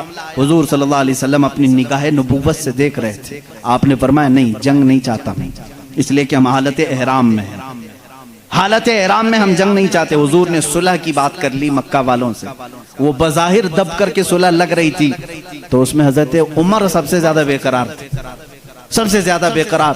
صحابہ سے وہ بار بار پوچھتے تھے کیا ہم حق پر نہیں ہیں, ہم کو جنگ کی اجازت کیوں نہیں مل رہی ہے. یہ مکہ والوں کو ہم برابر بتا دیں گے, آج تو ہم 1400 کی تعداد میں ہیں, بدر میں تو صرف 313 تھے. حضور کیوں نہیں اجازت دے رہے ہیں؟ حضور صلی اللہ تعالیٰ علیہ وسلم نے منع کر دیا, نہیں میں صلح نامہ لکھ رہا ہوں. حضور صلی اللہ تعالیٰ علیہ وسلم کے پاس حضرت عمر آئے, حضور کے بازو پکڑ کر کے جوش میں پوچھنے لگے آقا کیا ہم حق پر نہیں ہیں, کیوں آپ اجازت نہیں دے رہے ہیں؟ حضور نے فرمایا عمر جو میں دیکھ رہا ہوں وہ تم نہیں دیکھ رہے. حضرت عمر بے قرار تھے. یہ نافرمانی نہیں, بے قراری آپ کی جو تھی وہ فرض جہاد میں تھی. حضور صلی اللہ علیہ وسلم کو کیسے کوئی عمرہ سے روک سکتا ہے, اس بات کی بے قراری تھی. حضرت عمر نے یہ سوچا کہ ابو بکر کو منا لوں, ابو بکر مان گئے تو رسول اللہ کو بھی یہ منا لیں گے. حضرت ابو بکر کے پاس آئے, صدیق اکبر رضی اللہ تعالیٰ عنہ کو انہوں نے زور سے کہا اے ابو بکر آپ نہیں دیکھ رہے ہیں ہم 1400 کی تعداد میں اور رسول اللہ صلی اللہ علیہ وسلم صلح لکھ رہے ہیں مکہ والوں کے ساتھ صلح, وہ بھی ایسی صلح کہ ہماری اس میں عزت نہیں ہے. مکہ والے ایسی صلح لکھا رہے تھے کہ جس میں ان کے ہی فائدے تھے, مدینے والوں کے فائدے نہیں تھے. حضرت عمر بار بار کہہ رہے تھے, حضرت ابو بکر صدیق کو جلا لایا, ان کے ہاتھ جھٹک دیے. حضرت ابو بکر صدیق نے کہا الزم غرضک یا عمر, اے عمر اپنا ہوش سنبھال, تو کس کے فیصلے پر بات کر رہا ہے؟ وہ محمد الرسول اللہ صلی اللہ تعالیٰ علیہ وسلم, اللہ کے رسول صلی اللہ علیہ وسلم. جنگ کہیں تو جنگ ہے, صلح کہیں تو صلح ہے. میرا ایمان ہے کہ رسول جو کرتے ہیں وہ اپنی طبیعت سے نہیں, وہ وحی الہی سے کرتے ہیں. حضرت عمر نے کہا اس دن مجھے احساس ہوا کہ ایمان کیا ہے. رسول اللہ کی ہر بات کو من عن تسلیم کرنا یہ صدیق اکبر سے سیکھو. اس صلح کو حضرت عمر نے تسلیم کیا. یہ صدیق اکبر رضی اللہ تعالیٰ عنہ کی ذات طیبہ تھی. میرے عزیزوں اگر انہی پر پوری بات ختم ہو جائے گی, میرا وقت نکل جائے گا. سیدنا ابو بکر صدیق رضی اللہ تعالیٰ عنہ تقریباً 2 سال اور چند ماہ آپ نے خلافت کے امور کو سنبھالا, اور آپ کی عمر مبارکہ 60 سال سے تجاوز کر چکی تھی. 63 سال کے قریب آپ کی بھی عمر مبارکہ تھی. ٹھنڈیوں کی وجہ سے آپ غسل فرمائے اور اسی میں بیمار ہوئے. جمادی الاخر کا مہینہ تھا, جمادی الاخر کی 18 تاریخ تھی جب سیدنا ابو بکر صدیق رضی اللہ تعالیٰ عنہ اپنے چند صحابہ کو جمع کیا اور کیا وصیت کی جانتے ہیں کہ یہ میرا آخری وقت ہے, میں خلافت کو 6 صحابہ کے حوالے کر کے جا رہا ہوں جو عشرہ مبشرہ میں سے تھے. حضرت عثمان تھے, حضرت علی تھے, حضرت عمر تھے, حضرت طلحہ تھے, حضرت عبد الرحمن بن عوف تھے, یہ صحابہ سعد رضی اللہ تعالیٰ عنہ تھے. یہ صحابہ کے حوالے کر کے جاتے ہیں, یہ آپس میں جس کو خلیفہ بنائے اے مسلمانوں تم اس کو خلیفہ مان لینا. دیکھیں خلافت کے معاملات کیسے چل رہے ہیں, وہ میں آپ کو ڈیٹیل میں لے جا رہا ہوں. یہ 18 جمادی الاخر کی تاریخ تھی جب حضرت ابو بکر صدیق رضی اللہ تعالیٰ عنہ اپنے گھر والوں کے ساتھ بیٹھے آخری وصیت یہ کرتے ہیں میرا انتقال ہو جائے, مجھے غسل دیا جائے, کفن دیا جائے, تو دفن کرنے سے پہلے میرے جنازے کو رسول کریم صلی اللہ علیہ وسلم کے حجرے کے سامنے لا کر رکھنا. حضور صلی اللہ علیہ وسلم کا مزار اقدس کہاں تھا؟ عائشہ صدیقہ کا حجرہ تھا اور دروازہ لگتا تھا, وہ ایک کمرہ تھا, دروازہ تھا. حضرت ابو بکر کہتے ہیں اس دروازے کے پاس جنازے کو لا کر رکھ دینا, اور خبردار کہیں لے جا کر کے اٹھا کر دفن نہ کرنا, بلکہ باہر کھڑے ہو کر کے اجازت مانگنا. اے اللہ کے رسول, تمہارا رفیق, تمہارا دوست آپ کے بغل میں دفن ہونے کی اجازت مانگتا ہے.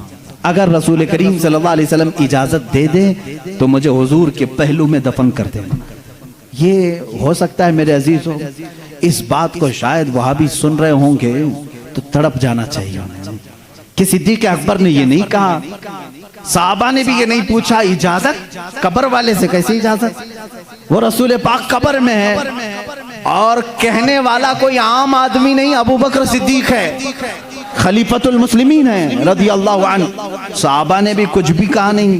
ٹھیک ہے, سب کو شاید عقیدہ وہی تھا جو آج بریلی کے امام نے ہمیں دیا ہے. صحابہ کا عقیدہ وہی تھا, تو زندہ ہے واللہ, تو زندہ ہے واللہ, میری چشم عالم سے چھپ جانے والے ہیں. اسی لیے انہوں نے نہیں کہا، پوچھا نہیں۔ وفات ہو گئی، غسل کے بعد، تجہیز تکفین کے بعد جنازہ لایا گیا، اور ان کے مطابق صحابہ نے دروازے کے باہر کھڑے ہو کر کے پوچھا بھی، اے اللہ کے رسول، آپ کا رفیق، آپ کا خلیل، آپ کا یار غار آپ کے پہلو میں دفن ہونا چاہتا ہے۔ صحابہ کا عقیدہ دیکھو، ملاحظہ کرو۔ اس وقت فرماتے ہیں صحابہ باہر تھے، اچانک دروازے کی چٹکنی کھلی، دروازہ کھل گیا، قبر اطہر سے آواز آئی، ادخل الحبیب الی الحبیب، حبیب کو حبیب کے ساتھ داخل کرو۔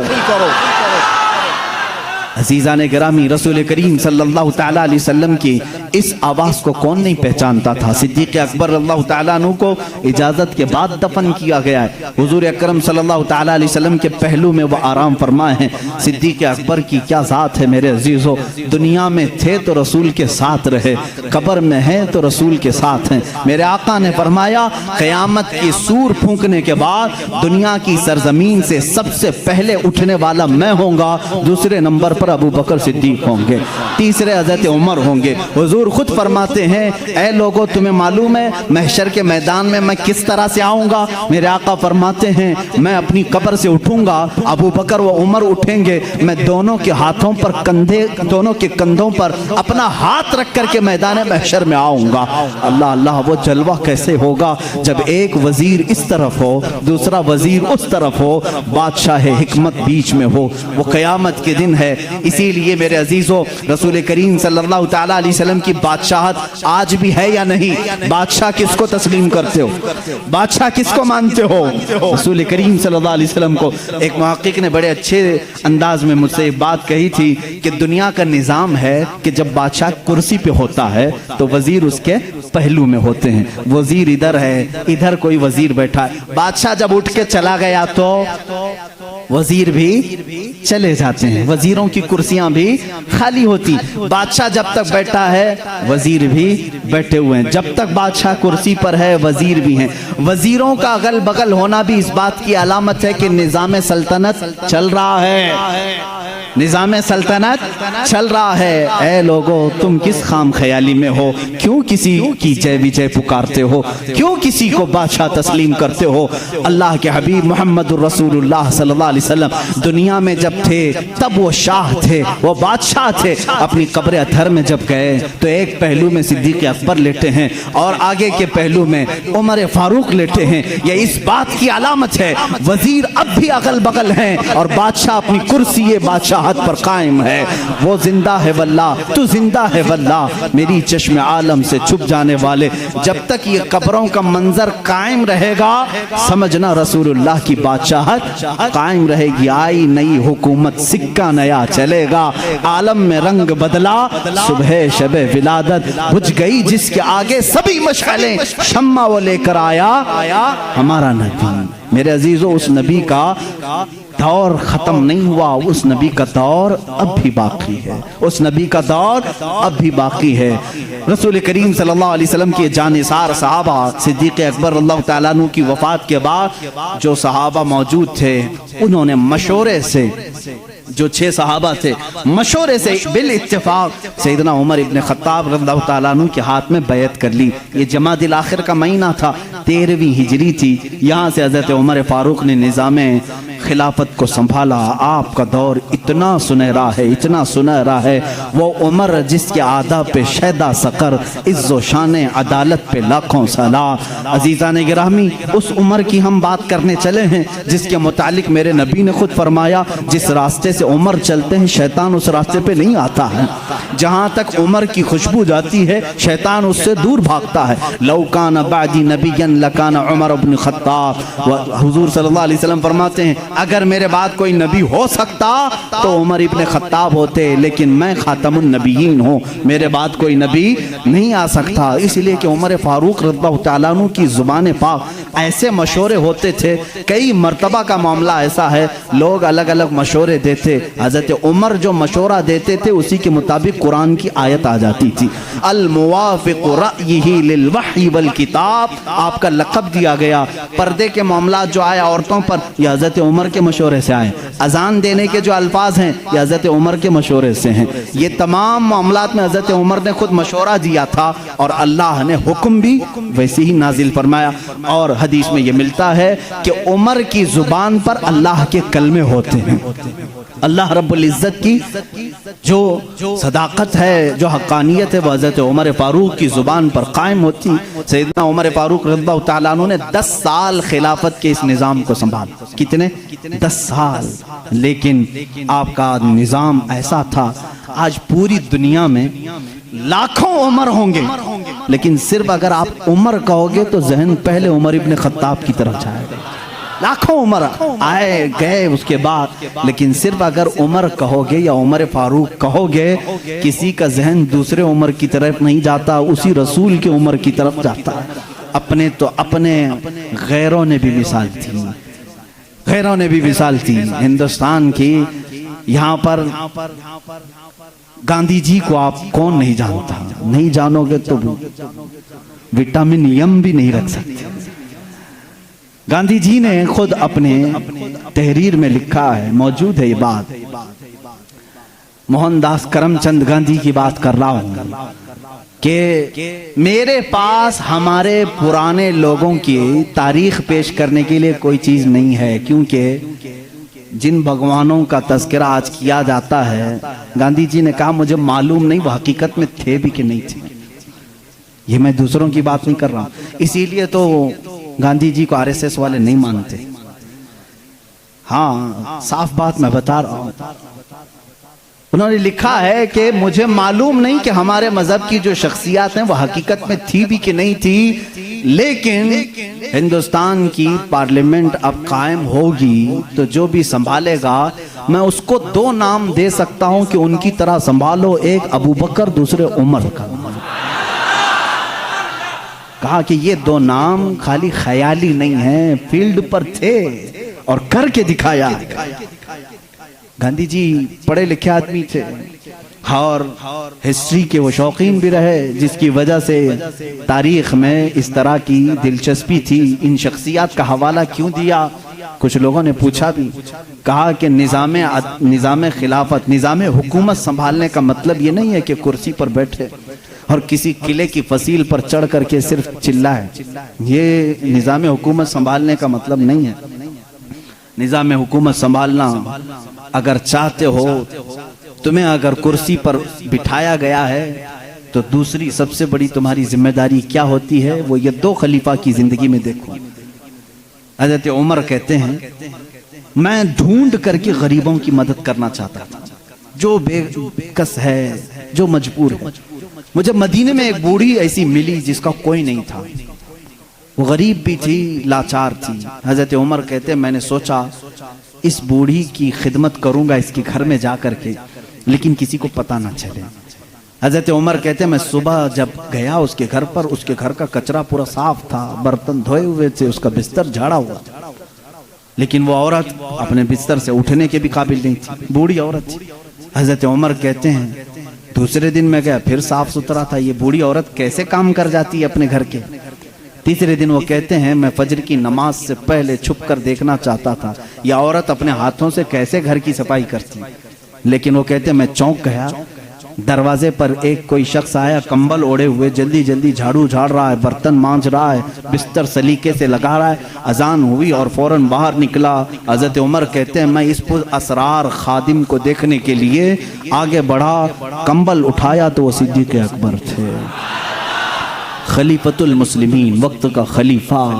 اسی لیے تو غیروں نے متاثر ہو کر کے کہا دن میں اگر وہ نظام خلافت سنبھالتے تھے تو رات کو اپنی رعایا کی خبر گیری بھی کرتے تھے، رات کو اپنی رعایا کی خبر گیری کرتے تھے۔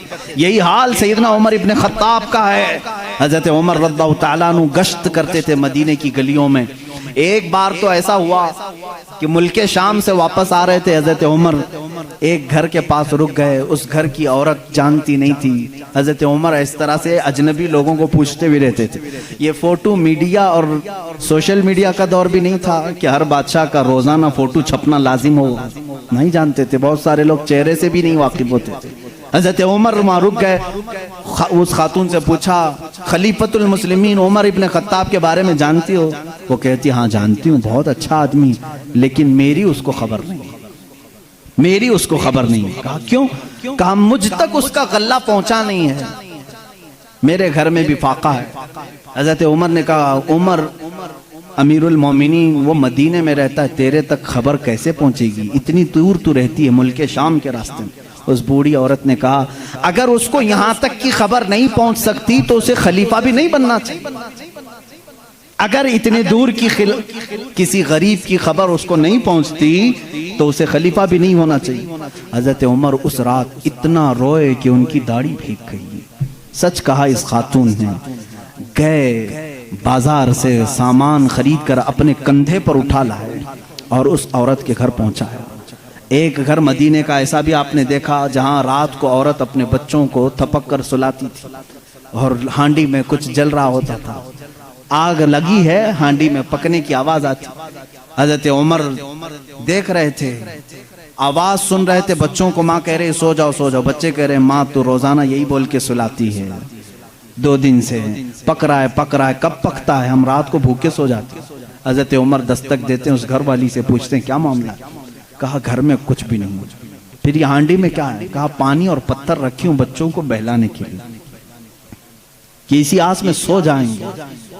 حضرت عمر رضی اللہ تعالیٰ عنہ فرماتے ہیں مجھے اس کی خبر نہیں ہوئی، بیت المال میں گئے، پورا تھیلا اٹھایا آٹم کا، اناج کا، اپنے کندھے پر لے کر نکلے۔ ان کے غلام نے کہا یہ ہمیں دے دیں، ہم لے کر چلتے ہیں۔ سختی سے کہا قیامت کے دن کیا تو میرے اعمال کا بوجھ اٹھا پائے گا؟ مجھے اٹھانے دے۔ لے کر کیا ہے، نقاب باندھے ہوئے تھے اپنے چہرے پر۔ اس خاتون سے کہا میں روٹیاں پکاتا ہوں۔ گھر میں داخل ہو کر آٹا گوندھا، روٹیاں پکائی، بچوں کو جگایا، ان کا منہ دھویا، ہر روٹیاں انہیں پروسنے لگے۔ وہ خاتون کی آنکھوں میں آنسو آ گئے۔ کہا تجھ جیسا فرشتہ اللہ نے اتارا ہے، میرے گھر کئی دنوں کے بعد غذا آئی ہے۔ اس خاتون سے حضرت عمر نے پوچھا عمر کے بارے میں تمہارا کیا خیال ہے؟ عمر کے بارے میں تمہارا کیا خیال ہے؟ وہ کہتی ہے بہت نیک ہے، خلیفہ رسول ہے، لیکن کیا کروں مجھ جیسی غریب کی فریاد شاید اس تک نہیں پہنچی۔ اگر میرے بچے بھوکے مر گئے تو میں قیامت کے دن یہ شکایت ضرور کروں گی۔ حضرت عمر ہچکیاں لگ گئیں، زور سے ہچکیاں آ گئیں حضرت عمر کو۔ وہ خاتون کہنے لگی میرے بھائی تجھے کیوں اس بات کا خوف ہے؟ تجھے کیوں اس بات کا ڈر ہے؟ تو کیوں رو رہا ہے؟ حضرت عمر جن کی آنکھیں لال ہو چکی تھی، غم کی وجہ سے بدن پہ کپ کپی تھی، نقاب ہٹایا، اس خاتون کو کہا عمر ابن خطاب میں ہی ہوں۔ وہ خاتون مچل گئی اور کہا اے رب ذوالجلال تو گواہ ہو جا، میں عمر کی یہاں پر بھی گواہی دیتا ہوں اور قیامت کے دن بھی گواہی دوں گی کہ اگر کسی غریب کی خبر گیری کوئی کر سکتا ہے تو وہ عمر ابن خطاب ہے۔ 1 سال پورے مدینے میں قحط آ گیا، وہ پورے سال تک حضرت عمر فاروق نے سالن نہیں کھایا، سالن نہیں کھایا، روٹی کو پانی میں بھگوتے تھے کھاتے تھے۔ لوگ کہتے تھے آپ کیوں نہیں کھا رہے ہیں، آپ خلیفہ ہیں؟ کہتے تھے قحط کا دور ہے، پتہ نہیں کون بھوکا ہے اور کون کھایا ہے، میں اس وقت تک نرم نہیں کھاؤں گا جب تک میری پوری رعایا خوشحال نہ ہو جائے۔ حضرت عمر کا یہ نظام تھا، جس کے بعد حالات ایسے ہو گئے، صرف 2.5 سال کے بعد، صرف 2.5 سال کی خلافت کے بعد مدینے کے حالات یہ تھے میرے عزیزو، مدینے والے اپنی زکوٰۃ لے کر باہر آتے تھے، لینے والا کوئی نہیں تھا، زکوٰۃ لینے والا کوئی نہیں، سب زکوٰۃ دینے والے تھے۔ سیدنا عمر ابن خطاب رضی اللہ تعالیٰ عنہ نے اتنا کیپیبل کر دیا تھا، حضرت معاذ بن جبل یمن سے وہاں کا مال غنیمت مدینے میں بھیجتے ہیں حضرت عمر کے پاس کہ مدینے کے غربا اور مساکین میں یہ بانٹ دیں، بہت مال آیا تھا۔ حضرت عمر نے وہ زکوٰۃ کے مال کو حضرت معاذ بن جبل پر یہ کہہ کر کے واپس کر دیا مدینے میں اب کوئی فقیر نہیں رہ گیا، سب زکوٰۃ نکالتے ہیں، اس کا کوئی مستحق نہیں، یمن میں ہی بانٹ دو۔ حضرت معاذ نے پھر دوبارہ بھیجا کہ یمن میں بھی کوئی فقیر باقی نہیں ہے، جو تھے ان کو بانٹنے کے بعد یہ بھیجا گیا ہے۔ حضرت عمر نے وہ مال دور کے کسی ملک بھیجا جہاں فقراء و مساکین تھے۔ یہ نظام عدل اگر کوئی قائم کر سکتا ہے تو وہ عمر ابن خطاب ہے۔ رضی اللہ تعالیٰ عنہ، اور جانتے ہیں پوری کائنات کے لیے، پوری دنیا کے لیے حضرت عمر کے وہ کام جو آج بھی دنیا ان کی پیاسی ہے، اور پارلیمنٹ کے لا بنانے والوں کے لیے میرا چیلنج ہے، عمر ابن خطاب کے بنائے ہوئے قوانین کو چھوڑ کر آج پوری دنیا کی کسی پارلیمنٹ میں مکمل لا کوئی بنا ہی نہیں سکے گا، اس لیے کہ جرائم کے قوانین، بچوں کے قوانین، عورتوں کے قوانین، بوڑھوں کے قوانین، سب کے قوانین سب سے پہلے حضرت عمر فاروق نے مرتب کیے۔ اور جانتے ہیں یہ لے آؤٹ بنانے والا سسٹم، ڈیولپ کرنے والا سسٹم، سٹی بنانے کا پلان سیدنا عمر فاروق کا دیا ہوا ہے۔ سب سے پہلے بصرہ اور کوفہ آپ نے بنایا تھا، یعنی ماسٹر پلاننگ کے ساتھ سٹی بنائی گئی۔ روڈ بنانے کا سب سے پہلا کام حضرت عمر فاروق نے کیا ہے۔ تاریخ سب سے پہلے حضرت عمر فاروق نے قائم کی۔ بیت المال کا نظام سب سے پہلے حضرت عمر نے قائم کیا ہے۔ مسجدوں کے مؤذن اور مسجدوں کے اماموں کے لیے تنخواہ کا سسٹم حضرت عمر فاروق نے قائم کیا ہے۔ اور اتنا ہی نہیں، عدل کا حال تو ایسا تھا کہ کسی کے ساتھ کوئی رعایت نہیں، کسی کے ساتھ کوئی رعایت نہیں، چاہے وہ کوئی بھی ہو۔ مصر کے گورنر کے بارے میں لوگوں نے صرف اتنا کہا کہ ان کے ہاں بہت قیمتی گھوڑا ہے، بہت پیسوں کا گھوڑا ہے، اور ان کا لباس بہت مہنگا ہے، یہ گورنر ہیں۔ حضرت عمر کے پاس یہ شکایت آئی، ان کو بلایا اور بلا کر کے کہا تو رعایا کے ساتھ کیا کرنے کے لیے تجھے بھیجا گیا؟ وہاں کے پیسوں سے تو نے قیمتی گھوڑا خریدا، قیمتی لباس پہنا۔ وہ ان کی گورنری کو معزول کر کے 100 بکریاں خرید کر کے ان کو دیا کہ اب زندگی بھر یہ بکریاں تو چرائے گا۔ بکریاں چرانے پر گورنر کو رکھ دیا۔ یہ ان کے معاملات میں پھر کوئی کچھ نہیں کہہ سکتا تھا۔ بڑے بڑے صحابہ، حضرت سعد ابن ابی وقاص کو معزول کر دیا تھا۔ خالد بن ولید رضی اللہ تعالیٰ عنہ، جن کو سیف اللہ کہا جاتا ہے، جس جہاد میں بھی وہ جاتے تھے فتح ہونا لازمی ہو جاتا تھا، یہ تو سب کو معلوم ہے۔ حضرت خالد بن ولید اپنی زندگی میں اتنی جنگیں کی ہیں، کوئی جنگ میں شکست نہیں ہوئی۔ ان کا یہ فخر تھا، جب جہالت میں تھے نا، اسلام نہیں لائے تھے، وہ جنگ احد کے سپہ سالار بن کے آئے تھے، اس میں بھی ان کو ہی فتح ملی تھی۔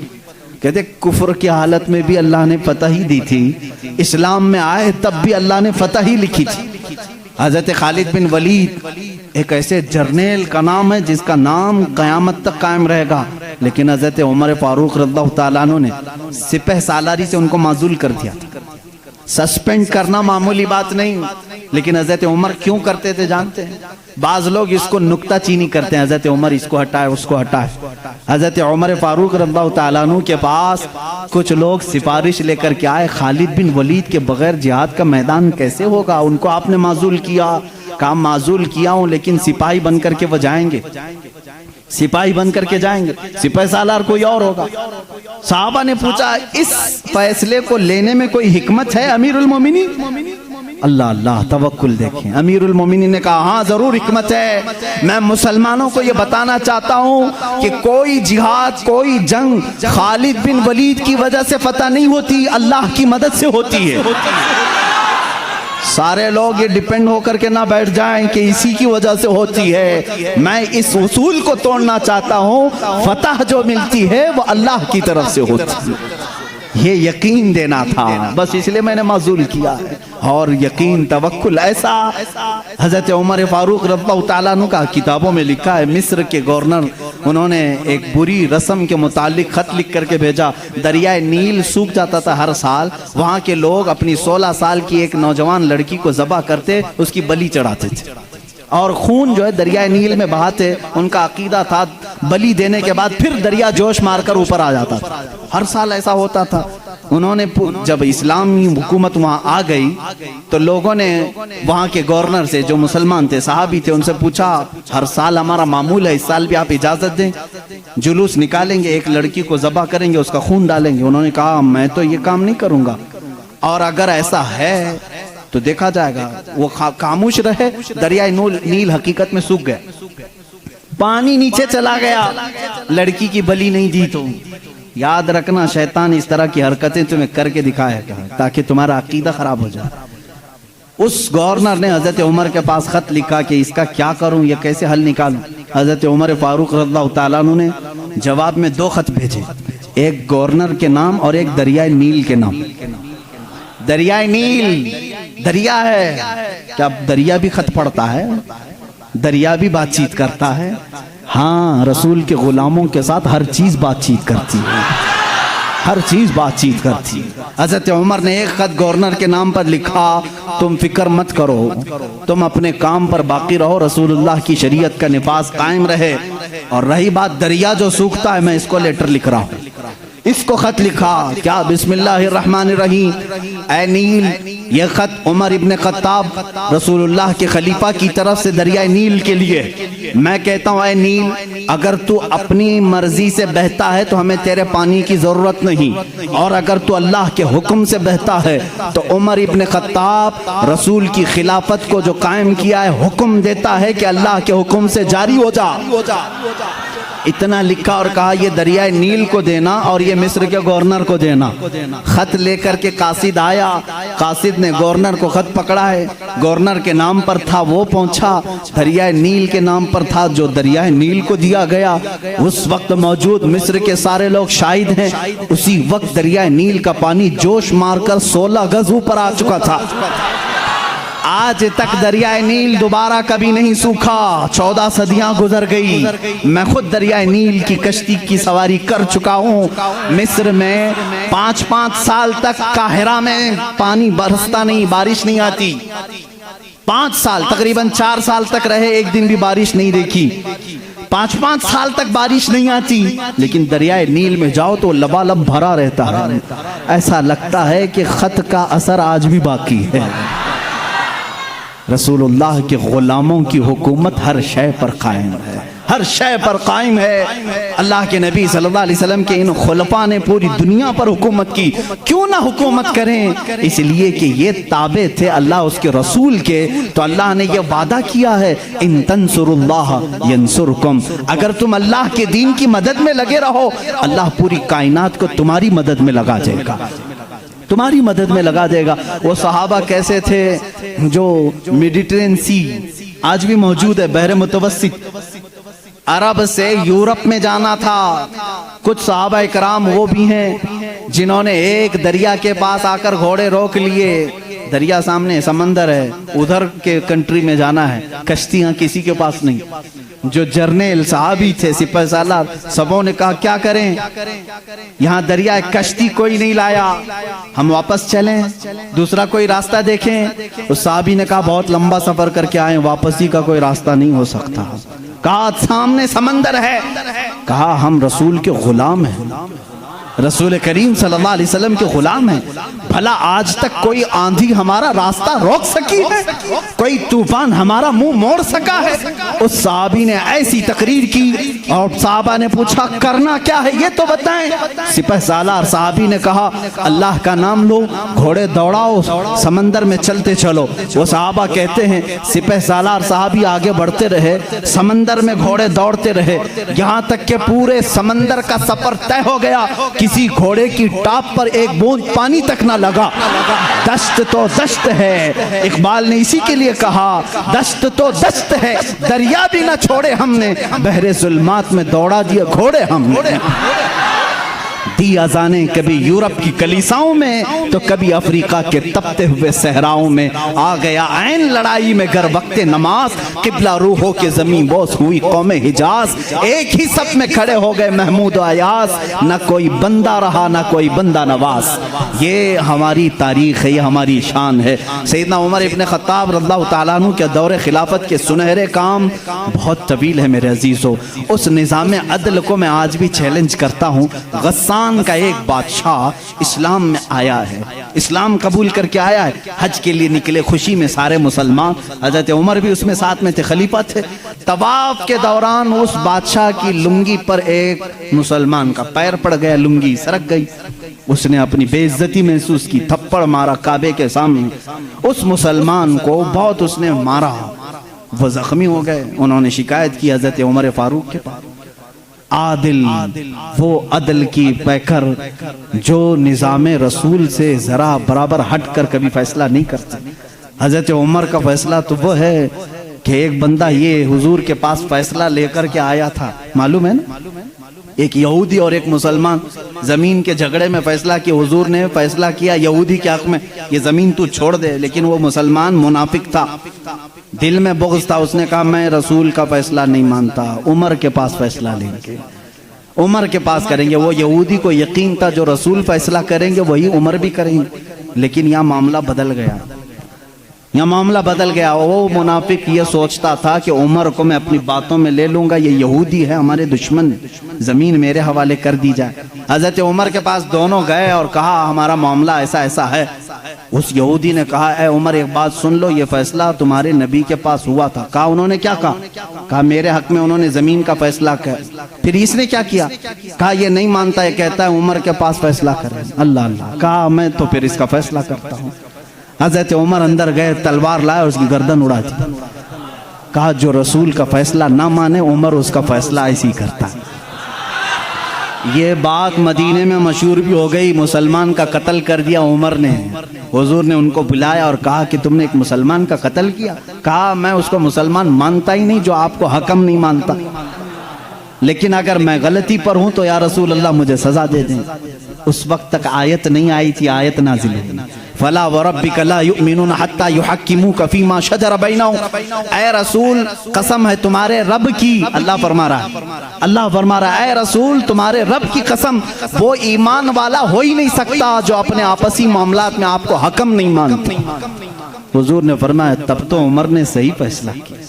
اس فیصلے کے حامل علمبردار عمر کے پاس رضی اللہ تعالیٰ فیصلہ لے کر کے آئے. غسان کے بادشاہ اور ایک عام مسلمان کا. وہ بادشاہ ہے پہلے عیسائی تھا, مسلمان ہوا چند دن پہلے مسلمان ہوا ہے. دونوں کا فیصلہ آیا. حضرت عمر نے پوچھا کیا معاملہ ہے؟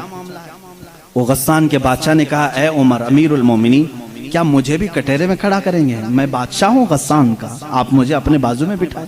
حضرت عمر نے کہا آج مقدمہ ہے, بادشاہ نہیں. تم بھی وہیں کھڑے رہو گے جہاں مقدمہ کرنے والا کھڑا ہے. دونوں کو کھڑا کیا, معاملہ پوچھا. تو اس کے بعد حضرت عمر نے کہا تم نے زیادتی کی, اس کا غلطی سے پیر پڑا ہے. ہاں اگر تمہیں لگتا ہے کہ اس نے تمہاری بے عزتی کی تو سزا بھی تھوڑی ہونی چاہیے تھی, لیکن جتنا تم نے اس کو مارا ہے یہ اس کا حق ہے. کہا کیا فیصلہ ہوگا؟ حضرت عمر نے کہا اس عام مسلمان سے جتنے تھپڑ زیادہ اس نے لگائے تو بھی لگا دے. یہی فیصلہ ہے, جتنا اس نے زیادہ مارا ہے تو مار. وہ غسان کا بادشاہ کہتا ہے بادشاہ کو عام آدمی مارے گا؟ حضرت عمر نے کہا ہاں مارے گا, یہ نظام رسول ہے, یہ نظام رسول ہے, یہ قیصر و کسریٰ کی حکومتیں نہیں ہیں, یہ اللہ کے نبی کی قائم کی ہوئی عدالت ہے. اس نے کہا ایک دن کی مجھے مہلت دیں, کل آ کر کے اس فیصلے پر عمل کیا جائے. آپ نے کہا مہلت تو دی جا سکتی, جیسے ریمانڈ میں لیتے ہیں. اس کو چھوڑا گیا, لیکن وہ بادشاہ فرار ہو کر کے بھاگ گیا اور اسلام بھی چھوڑ دیا, مرتد ہو کے چلا گیا. حضرت عمر نے اس دن کہا, کچھ لوگ کہنے لگے حضرت عمر اس کے حق میں بات کرتے تو بادشاہ آج مسلمان رہتا. ایسی کچھ باتیں بھولی بھالی لوگ کرتے ہیں, ایسا کرتے تو اچھا ہوتا, ایسا نہیں کرنا چاہیے تھا. حضرت عمر نے جلال میں کہا اس طرح کے 1000 چھوڑ کر جائیں تو جائیں, لیکن نظام رسول کا ایک حرف بھی میں اپنے ہاتھ سامنے سے جانے نہیں دوں گا. عدل کے تقاضوں کو پورا میں ہمیشہ ہوتا رہنے دوں گا. یہ سیدنا عمر فاروق کی عدالت تھی. یہ آج پیس اینڈ جسٹس کی بات کرتے ہیں, ان لوگوں سے بات کرتے ہیں جن کے پاس عمر جیسی عدالت ہے. اے میرے عزیزو, عدالت کے نام پر آج بڑا دھبا ہے. یہاں پر بہت سارے معاملات ہو سکتا ہے, بہت سارے لوگ میرے اوپر اس بات کا بھی کیس کر دیں کہ یہ حد کی عدالت ہے, عدالت کی بے عزتی کرتا ہے. ہو سکتا ہے. میرے عزیزوں, میں اس عدالت کی عزت کرتا ہوں جہاں عدالت ہوتی ہے. میں اس کو جج اور عادل نہیں مانتا جو پارلیمنٹ کی سیٹ کی بھوک میں مسجدیں بیچ دیتا ہوں. میں اس کی عدالت کو نہیں تسلیم کرتا جو ایک قلیل جماعت کو نظر انداز کر کے حاکم پارٹی کی طرف بولتا ہے. میرے عزیزو, ایسے لوگ دنیا میں بہت سارے آئے جو ضمیر فروش ہوتے ہیں, ہندوستان بھی اسی ڈگر پر چلنے لگ گیا. اب تک دنیا کی سب سے بڑی ڈیموکریسی, سب سے بڑی جمہوریت ہندوستان میں تھی, جہاں پر نظام ایسا تھا. ہمارا عدلیہ کا نظام بہت اچھا تھا, ہماری کورٹ جتنی تھی یہاں پر سب کے ساتھ برابر کا سلوک کیا جاتا تھا، ہندو ہو مسلم ہو۔ آج بھی بہت سارے جج ہیں جو اوتھ لیتے ہیں کہ میرا دین، میرا مذہب، میرا سب کچھ انصاف ہوگا، سمویدھان ہوگا، میں سامنے کسی کو نہیں دیکھوں گا۔ دیکھتے نہیں آپ جج کے سامنے پٹی باندھے ہوئے ایک مورتی کو رکھا جاتا ہے، کیوں؟ قانون جب بھی ہوتا ہے وہ سامنے والے کو دیکھ کر کے نہیں، اس کے پروف ثبوت دیکھ کر کے۔ لیکن یہاں پر اب عام بچے کو بھی بیوقوف بنایا جا رہا ہے۔ میں اس بات کی آواز اٹھانا چاہوں گا، اس ظلم کو بند کرو، اس ظلم کو بند کرو، اور یہ ڈکٹیٹرشپ جو لائی جا رہی ہے، اس جمہوریت کو ختم کر کے، قتل کر کے، دیکھنا چند دنوں کے بعد یہ سارے نظام ختم کرنے کی بات کریں گے۔ آج مسلمانوں کے خلاف ایک زہر پھیلایا جا رہا ہے، اسی طرح چند دنوں کے بعد اب دلتوں کی باری آئے گی، اس لیے کہ دلتوں کو بھی ایک آنکھ نہیں بھاتے، یہ کبھی پسند نہیں کرتے، یہ 2000 سال پرانا نظام منوسمرتی کا لانا چاہتے ہیں، جہاں صرف چند لوگوں کی حکومت ہوگی۔ جانتے ہیں، تاریخ اٹھا کر کے پڑھو، اسی سرزمین پر ایسے ظلم کیے گئے ہیں جہاں چند برہمنوں نے کم ذات کے لوگوں کے کان کاٹے ہیں، جہاں لوگوں کے کانوں میں گرم تیل ڈالے ہیں۔ اسی سرزمین پر کم ذات کے لوگوں کو کوڑا کرکٹ میں گھر بنانے پر مجبور کرتے تھے، جہاں اعلیٰ ذات کے لوگوں کے پیشاب پاخانے ہوتے تھے وہاں دلت برادری کو رکھنے پر ہی مجبور کرتے تھے۔ ہر ایک کے گلے میں رسی باندھ کر ایک مٹکا لٹکاتے تھے کہ تھوکنا ہے تو دلت زمین پر تھوک نہیں سکتا، اس مٹکے میں تھوکے گا، اس لیے کہ اس کا تھوک زمین پر پڑے تو یہ اپشگن سمجھتے تھے۔ اس پورے نظام کو، یہاں پہلے ہندوستان میں یہ ساری چیزیں چلی ہیں، کاسٹزم، ذات برادری، اونچ نیچ کے معاملات چلتے رہے، لیکن میں سمجھتا ہوں کہ ہندوستان کو جب آزادی ملی، بھارت کو جو آزادی ملی 1947 کے بعد، سبوں نے مل کر کے ایک سمویدھان بنایا تھا، عدل و انصاف کا سب لوگوں نے حلف اٹھایا تھا، اس میں سب کا حصہ برابر کا ہوگا، سب لوگوں نے قربانی دی ہے، سب کے لیے نظام یکساں ہوگا، برابر ہوگا، اور سب کی دین کا، سب کے ریلیجین کا مان سمان کیا جائے گا۔ لیکن اب جو حالات ہیں میرے عزیزو، یہ دوسری ڈگر پر چل پڑے۔ اب یہاں پر اس سمویدھان کو یہ ختم کرنے کی بات کر رہے ہیں جو امبیڈکر کی سرپرستی میں بنائے گئے تھے، اس کو ختم کر کے یہ نئے سمویدھان کی بات کرنے جا رہے ہیں۔ چند دنوں کے بعد یہ ووٹنگ پاور بھی ختم کرنے کی بات کریں گے، تم سب کو ووٹ دینے کا بھی حق نہیں ہوگا، ٹھہرنے کی امیدوار ہونے کی بات تو دور ہے۔ میں اس نظام کی کھلم کھلا مخالفت کرتا ہوں اور مذمت کرتا ہوں، میں مذمت کرتا ہوں۔ ہمارے لیے وہی بھارت اور وہی ہندوستان اچھا ہے جو ہمارے بڑوں نے اپنے خون کی قربانی سے آزاد کیا ہے۔ آپ سب اسی بھارت کو تسلیم کریں گے یا نئے نویلے بھارت کو؟ ہم اس نوے نویلے بھارت کو جس ڈگر پر یہ لے جا رہے ہیں کاسٹزم کی پر، ہم اس کو نہیں تسلیم کرتے۔ ہم اس بھارت کو، اس سمویدھان کو مانتے ہیں جہاں عدل سب کے لیے برابر ہو، سب کے لیے برابر ہو۔ سپریم کورٹ کو آزاد رکھا جائے، وہ سب کے ساتھ برابر کا انصاف کر سکے، چاہے وہ تخت پر بیٹھا ہوا آدمی ہو، چاہے وہ غریب آدمی ہو، سب کے ساتھ برابر کا عدل کر سکے۔ ہندوستان ہی کی بات میں اگر بتاؤں، یہاں پر ایک بادشاہ ایسا بھی گزرا جس کے ایک تیر سے ایک بچے کی موت ہو گئی تھی، ایک بچے کی موت ہو گئی۔ عورت جو بچے کی ماں تھی وہ مقدمہ کر دی چیف جسٹس کے پاس۔ اس وقت کے جو چیف جسٹس تھے قاضی سراج الدولہ، انہوں نے طلب کیا بادشاہ کو طلب کیا، اسی ہندوستان کی بات کر رہا ہوں۔ عورت ایک جگہ کھڑی ہے، وقت کا بادشاہ ایک جگہ کھڑا ہے۔ عورت نے کہا میرے بچے کو ان کے تیر سے موت ہو گئی۔ بادشاہ شکار کھیل رہا تھا، چوک کے تیر لگ گیا۔ بادشاہ نے کہا ہاں میرا تیر لگا تو ہے، گواہ بھی ہیں، سپاہی بھی گواہ ہیں، عورت بھی گواہ ہے۔ دو آپشن ہوتے ہیں موت کے بعد، کسی کا کچھ قتل ہو گیا انجانے میں، چوک کر اگر قتل ہو گیا، دو آپشن اسلام دیتا ہے۔ اس عورت کو قاضی نے کہا تیرے پاس دو آپشن ہیں، چاہے تو اپنے بچے کی موت پر دیت لے لے، کچھ پیسے لے لے بادشاہ سے اور اسے معاف کر دے، یا چاہے تو جان کے بدلے جان لے لے۔ بادشاہ کی جان بھی لے سکتی ہے، قاضی نے فیصلہ سنا دیا، یہ نہیں کہ بادشاہ کو چھوڑ دینا ہے، دونوں آپشن عورت کے اوپر۔ وہ عورت نے جب دیکھا کہ عدل کا یہ پیکر اسلامی نظام ہے، بادشاہ کے تیر لگا ہے اور قاضی صحیح فیصلہ دے رہا ہے، اس عورت نے کہا اگر یہ قاضی آج اس طرح کا صحیح فیصلہ دے رہا ہے تو اس طرح کے بادشاہ کی وجہ سے ہی، بادشاہ ایسا ہوگا اسی لیے قاضی ایسا ہے۔ اس عورت نے کہا میں اس بادشاہ کی جان بخشتی ہوں، میرے بچے کے لیے جو دیت بنتی ہے وہ بادشاہ مجھے دے دے۔ بادشاہ نے جتنی دیت بنتی تھی اس سے زیادہ اسے دیا، اور جب یہ معاملہ ختم ہوا تو بادشاہ قاضی کے پاس آیا، قاضی کے پاس آیا اور اپنا جبہ کھولا، اس میں خنجر تھا، خنجر نکالا، کہا قاضی، وہ اس وقت کے سپریم کورٹ کا چیف جسٹس تھا قاضی۔ بادشاہ کیا کہتا جانتے ہو؟ مجھے جب پتا چلا میرے اوپر مقدمہ ہے اور مجھے معلوم تھا میرے تیر سے ایک بچہ فوت ہوا ہے، میں آج کورٹ میں آ رہا تھا، میں ساتھ ہی خنجر لے کے چلا۔ قاضی نے پوچھا کیوں لے کے چلے؟ کہا میں یہ دیکھنا چاہتا تھا کہ اگر فیصلہ قرآن و حدیث کے مطابق ہو تو ٹھیک ہے میں مان لوں، اور ذرا برابر اگر بادشاہ کا خیال کر کے قاضی نے کیا تو اسی خنجر سے قاضی کو قتل کر دو۔ بادشاہ نے یہ کہا، قاضی مسکرایا اور اپنے گدے سے اٹھ گیا اور چادر ہٹائی، نیچے بہت بڑا کوڑا تھا۔ کہا بادشاہ تمہیں معلوم ہے میں آج پہلی مرتبہ اس کرسی پر آنے کے بعد، اس گدے پہ آنے کے وقت کوڑا نیچے لے کر بیٹھا ہوں۔ کہا کیوں؟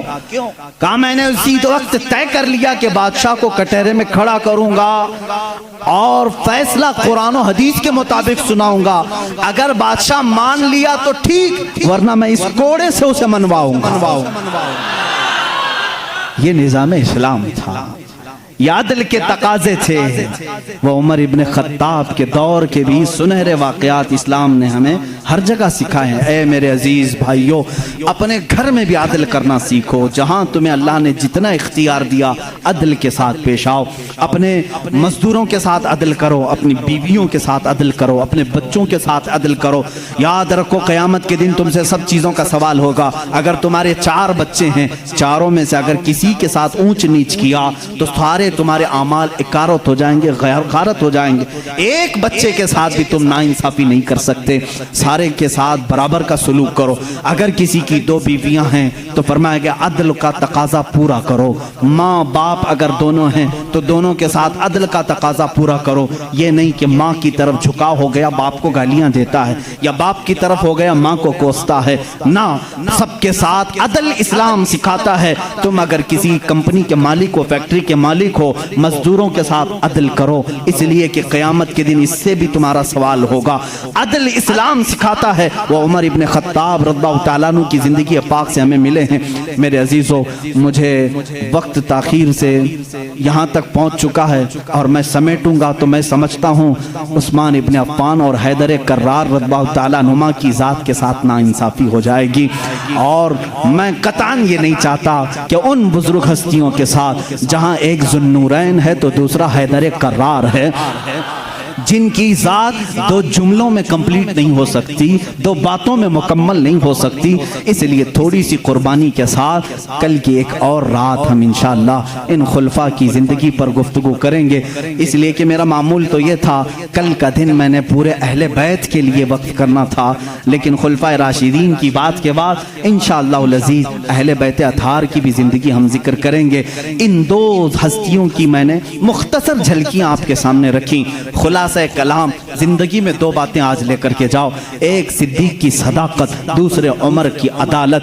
اگر یہ زندگی میں آ گئیں تو سمجھ لو اقبال نے کیا کہا ہے جانتے ہیں؟ شاعر مشرق کہتے ہیں سبق پڑھ پھر صداقت کا، عدالت کا، سخاوت کا، سبق پڑھ پھر صداقت کا، عدالت کا، سخاوت کا، لیا جائے گا کام تجھ سے دنیا کی امامت کا، لیا جائے گا کام تجھ سے دنیا کی امامت کا۔ مطلب یہ ہے جس کے اندر 3 چیزیں آ گئی، صدیق کی صداقت آ گئی، عمر کی عدالت آ گئی، عثمان کی سخاوت آ گئی، تو پھر کوئی اسے فکر کی ضرورت نہیں، اب قوم اس سے امامت کا ہی کام لیا کرے گی، اس لیے کہ وہ ہر ایک کا امام بننے کے قابل ہوگا جس کے اندر یہ 3 چیزیں آ گئی، صداقت، عدالت اور سخاوت۔ آج ان 3 چیزوں کے اوپر محنت کرو میرے عزیزو۔ صداقت کا تقاضا تقاضا یہ ہے حق بولو، حق پر قائم رہو، حق بولنے کے لیے کسی سے خوف نہ کھاؤ، جب تک زبان چل رہی ہے بولو۔ میں تو یہی سمجھتا ہوں، میرا مذہب، میرا مسلک یہی ہے، میں حسینی ہوں، حق گو ہوں، میں حسینی ہوں، وفادار ہوں، میں حسینی ہوں، شجاعت کا علمبردار ہوں، یہ ہمارے نعرے ہونے چاہیے۔ میں حسینی ہوں، یزید کے ہاتھ میں ہاتھ دینے والا نہیں، میں حسینی ہوں، حکومت کے دباؤ میں آنے والا نہیں، میں حسینی ہوں، ظلم کا ساتھ دینے والا نہیں، میں حسینی ہوں، مظلوموں کے ساتھ رہنے والا ہوں۔ اسی طرح آپ سب یہ بھی نعرہ لگائیں گے، میں صدیق کی صداقت کا علم بردار ہوں، بات 50,000 کے مجمع میں بھی وہی کروں گا اور 5 لوگوں کے مجمع میں بھی وہی کروں گا۔ اگر 5 مسلمان ہیں تب بھی میں کہوں گا اللہ سب سے بڑا ہے، تخت پر مجھے بٹھایا جائے تب بھی کہوں گا اللہ سب سے بڑا ہے۔ یہ صدیق کا مزاج ہمیں دیتا ہے، صدیق کی ذات سے جو مزاج ہمیں ملتا ہے وہ یہ ہے، اگر تم تخت پر بیٹھو تب بھی یہ کہو اللہ سب سے بڑا ہے، اور اگر تم اپنے گھر میں ہو تب بھی کہو اللہ سب سے بڑا ہے۔ اور عمر کا مزاج کیا کہتا ہے جانتے ہو؟ ایک بار آپ کو لوگوں نے امیر المومنین کا نعرہ لگایا جب بیت المقدس فتح ہوا تھا، اللہ اللہ آپ رو پڑے، سارے لوگوں کو جمع کیا، ایک اونچے ٹیلے پر کھڑے ہو گئے، خطبہ دیا، رونے لگے، اے مسلمانوں آج تم نے مجھے امیر المومنین کہہ کے پکارا ہے، امیر المومنین کہہ رہے ہو، سنو میں اپنی حیثیت بتاتا ہوں، میری ذات کیا ہے، میں خطاب کا وہی بیٹا عمر ہوں۔ آپ کے باپ کا نام کیا تھا؟ خطاب۔ حضرت عمر کہتے ہیں میں خطاب کا وہی بیٹا عمر ہوں جس سے بچپن میں 2 بکریاں بھی نہیں سنبھالی جاتی تھی۔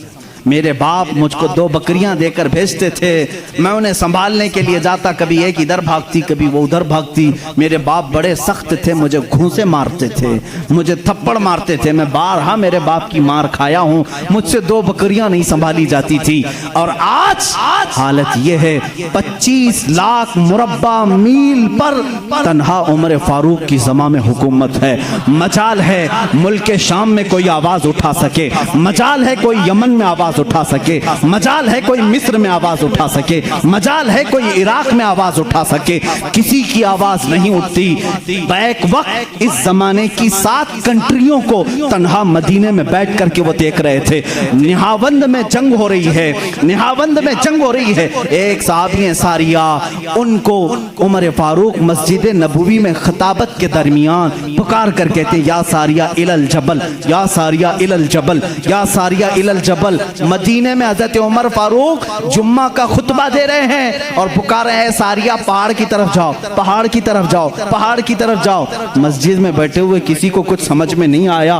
1 مہینے کے بعد وہ لشکر نہاون سے آیا، پوچھا گیا کیا ہوا تمہارے ساتھ؟ حضرت ساریہ اس جنگ کے سپہ سالار تھے، کہتے ہیں قریب تھا کہ ہم شکست کھا جاتے، ہم لٹ جاتے، جمعہ کا وقت تھا، عین دوپہر کے وقت پہاڑوں کے اوپر سے ہمیں آواز آنے لگی، اے ساریہ پہاڑ کی طرف آ جاؤ، پہاڑ کی طرف آ جاؤ، پہاڑ کی طرف آؤ۔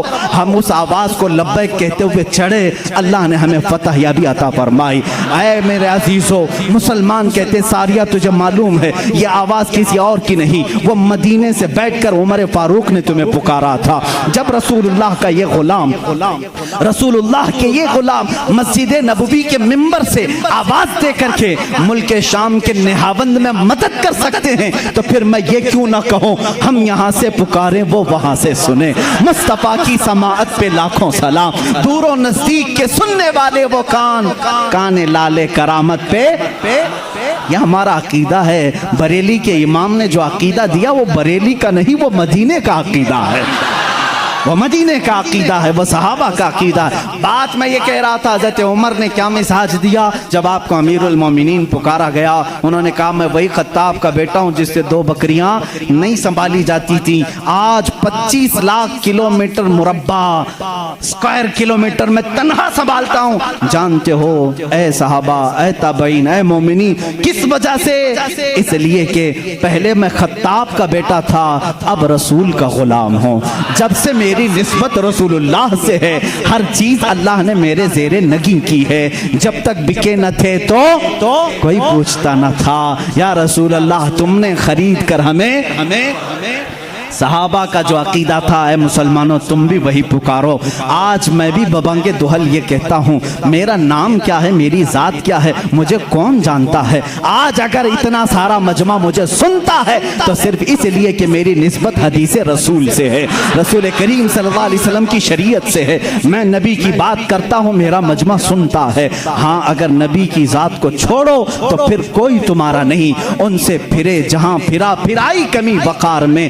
اسی لیے میرے مرشد نے پکار کر کے ہمیں جاتے وقت یہ درس دیا، بریلی کی سرزمین سے حضور تاج الشریعہ نے یہ پکارا تھا، نبی سے جو ہو بیگانہ، نبی سے ہو جو بیگانہ اسے دل سے جدا کر دیں، پدر مادر برادر جان و مال ان پر فدا کر دیں۔ زندگی یہ نہیں کسی کی کسی کے لیے، زندگی ہے نبی کی نبی کے لیے۔ نہ سمجھ مرتے ہیں زندگی کے لیے، ارے جینا مرنا ہے سب کچھ نبی کے لیے، جینا مرنا ہے سب کچھ نبی کے لیے۔ اس زندگی پر چلو گے تمہارا بال بے کبھی نہیں ہوگا انشاءاللہ العزیز۔ اگر آفتیں آتی ہیں تو آئیں، اس لیے کہ میں یہ بھی کہتا ہوں طوفان میرے عزم کا کر رہا ہے طواف، اور لوگ یہ سمجھتے ہیں کشتی بھنور میں ہے، ہماری کشتی بھنور میں نہیں، یہ طوفان ہمارے عزم کا طواف کر رہے ہیں۔ اگر ہم جیل میں جاتے ہیں تو پکار کر کے کہتے ہیں اے مظفر، اے مقید، مظفر کو مقید نہ سمجھنا اے سیاد۔ ہمارے ایک بڑے بزرگ ہیں کچوچا مقدسہ کے سید مظفر حسین صاحب، ان کو جب جیل میں قید کیا گیا تھا تو انہوں نے جیل کے اندر سے آواز دی تھی، مظفر کو مقید نہ سمجھنا اے سیاد، یہ میری اسیری بھی سنت آبائی ہے، یہ میرے آبا و اجداد کی سنت ہے، میں ادا کرنے آیا ہوں۔ اگر میرا قتل ہوتا ہے، میرے ٹکڑے ہوتے ہیں، تب بھی میں کہوں گا میں تو خبیب کی سنت پر دنیا سے جا رہا ہوں، میں تو خباب ابن الارت کی سنت پر جا رہا ہوں۔ آؤ ظالموں، جلانا چاہتے ہو جلاؤ، انگارے دہکاؤ، ہم یہ کہیں گے آج بلال کی سنت پر عمل ہو گیا۔ اگر تم کاٹنا چاہتے ہو کاٹ لو، ہم کہیں گے عبداللہ بن جہش کی سنت پہ عمل ہو گیا۔ اگر تم ہمیں اتارنا چاہتے ہو اتارو، اس لیے کہ ہمیں تو معلوم ہے عمر ابن خطاب جیسے عادل حکمران کو بھی مسجد نبوی شریف میں خنجر مار کر کے قتل کیا گیا تھا۔ آپ جب نماز کی حالت میں تھے فجر میں، ظالم نے خنجر مارا اور ایک رکعت آپ پڑھا چکے تھے، وہ شہید ہوئے۔ 26 ذی الحجہ کو آپ کو خنجر مارا گیا تھا، 1 محرم کو آپ کی شہادت ہوئی۔ اس لیے مسلمانوں ہم موت سے ڈرتے ہیں؟ موت سے نہیں ڈرتے۔ میں صرف یہی جذبہ بیدار کرنا چاہتا ہوں، جس کے پاس صدیق کی سیرت ہوگی، عمر کی سیرت ہوگی، عثمان و حیدر رضوان اللہ علیہ مجمعین کی سیرت ہوگی، وہ بے خطر کود پڑے گا آتش نمرود میں۔ عشق عقل بھی محو تماشائے لب بام ہے ابھی، اس لیے ہم کہتے ہیں آج بھی جو ہو ابراہیم سا ایمان پیدا، آگ کر سکتی ہے انداز گلستان پیدا۔ اب آخری یہ میرا میسج ہے، اٹھو قوت عشق سے ہر پست کو بالا کر دو، قوت عشق سے ہر پست کو بالا کر دو، دہر میں نام محمد سے اجالا کر دو، کی محمد سے وفا تو نے تو ہم تیرے ہیں، یہ جہاں چیز ہے کیا لوح قلم تیرے ہیں، نہیں تیرا نشیمن قصر سلطانی کے گنبد پر ہے مسلمان، تو شاہین ہے بسیرا کر پہاڑوں کی چٹانوں پر۔ وآخر دعوانا الحمدللہ رب۔ وہ عمر جس کے آداب پہ شیدا سقر، اس خدا دوست حضرت پہ لاکھوں سلام۔ ترجمان نبی ہم زبان نبی، ترجمان نبی ہم زبان، جان شان عدالت پہ لاکھوں سلام، مصطفیٰ جان رحمت پہ لاکھوں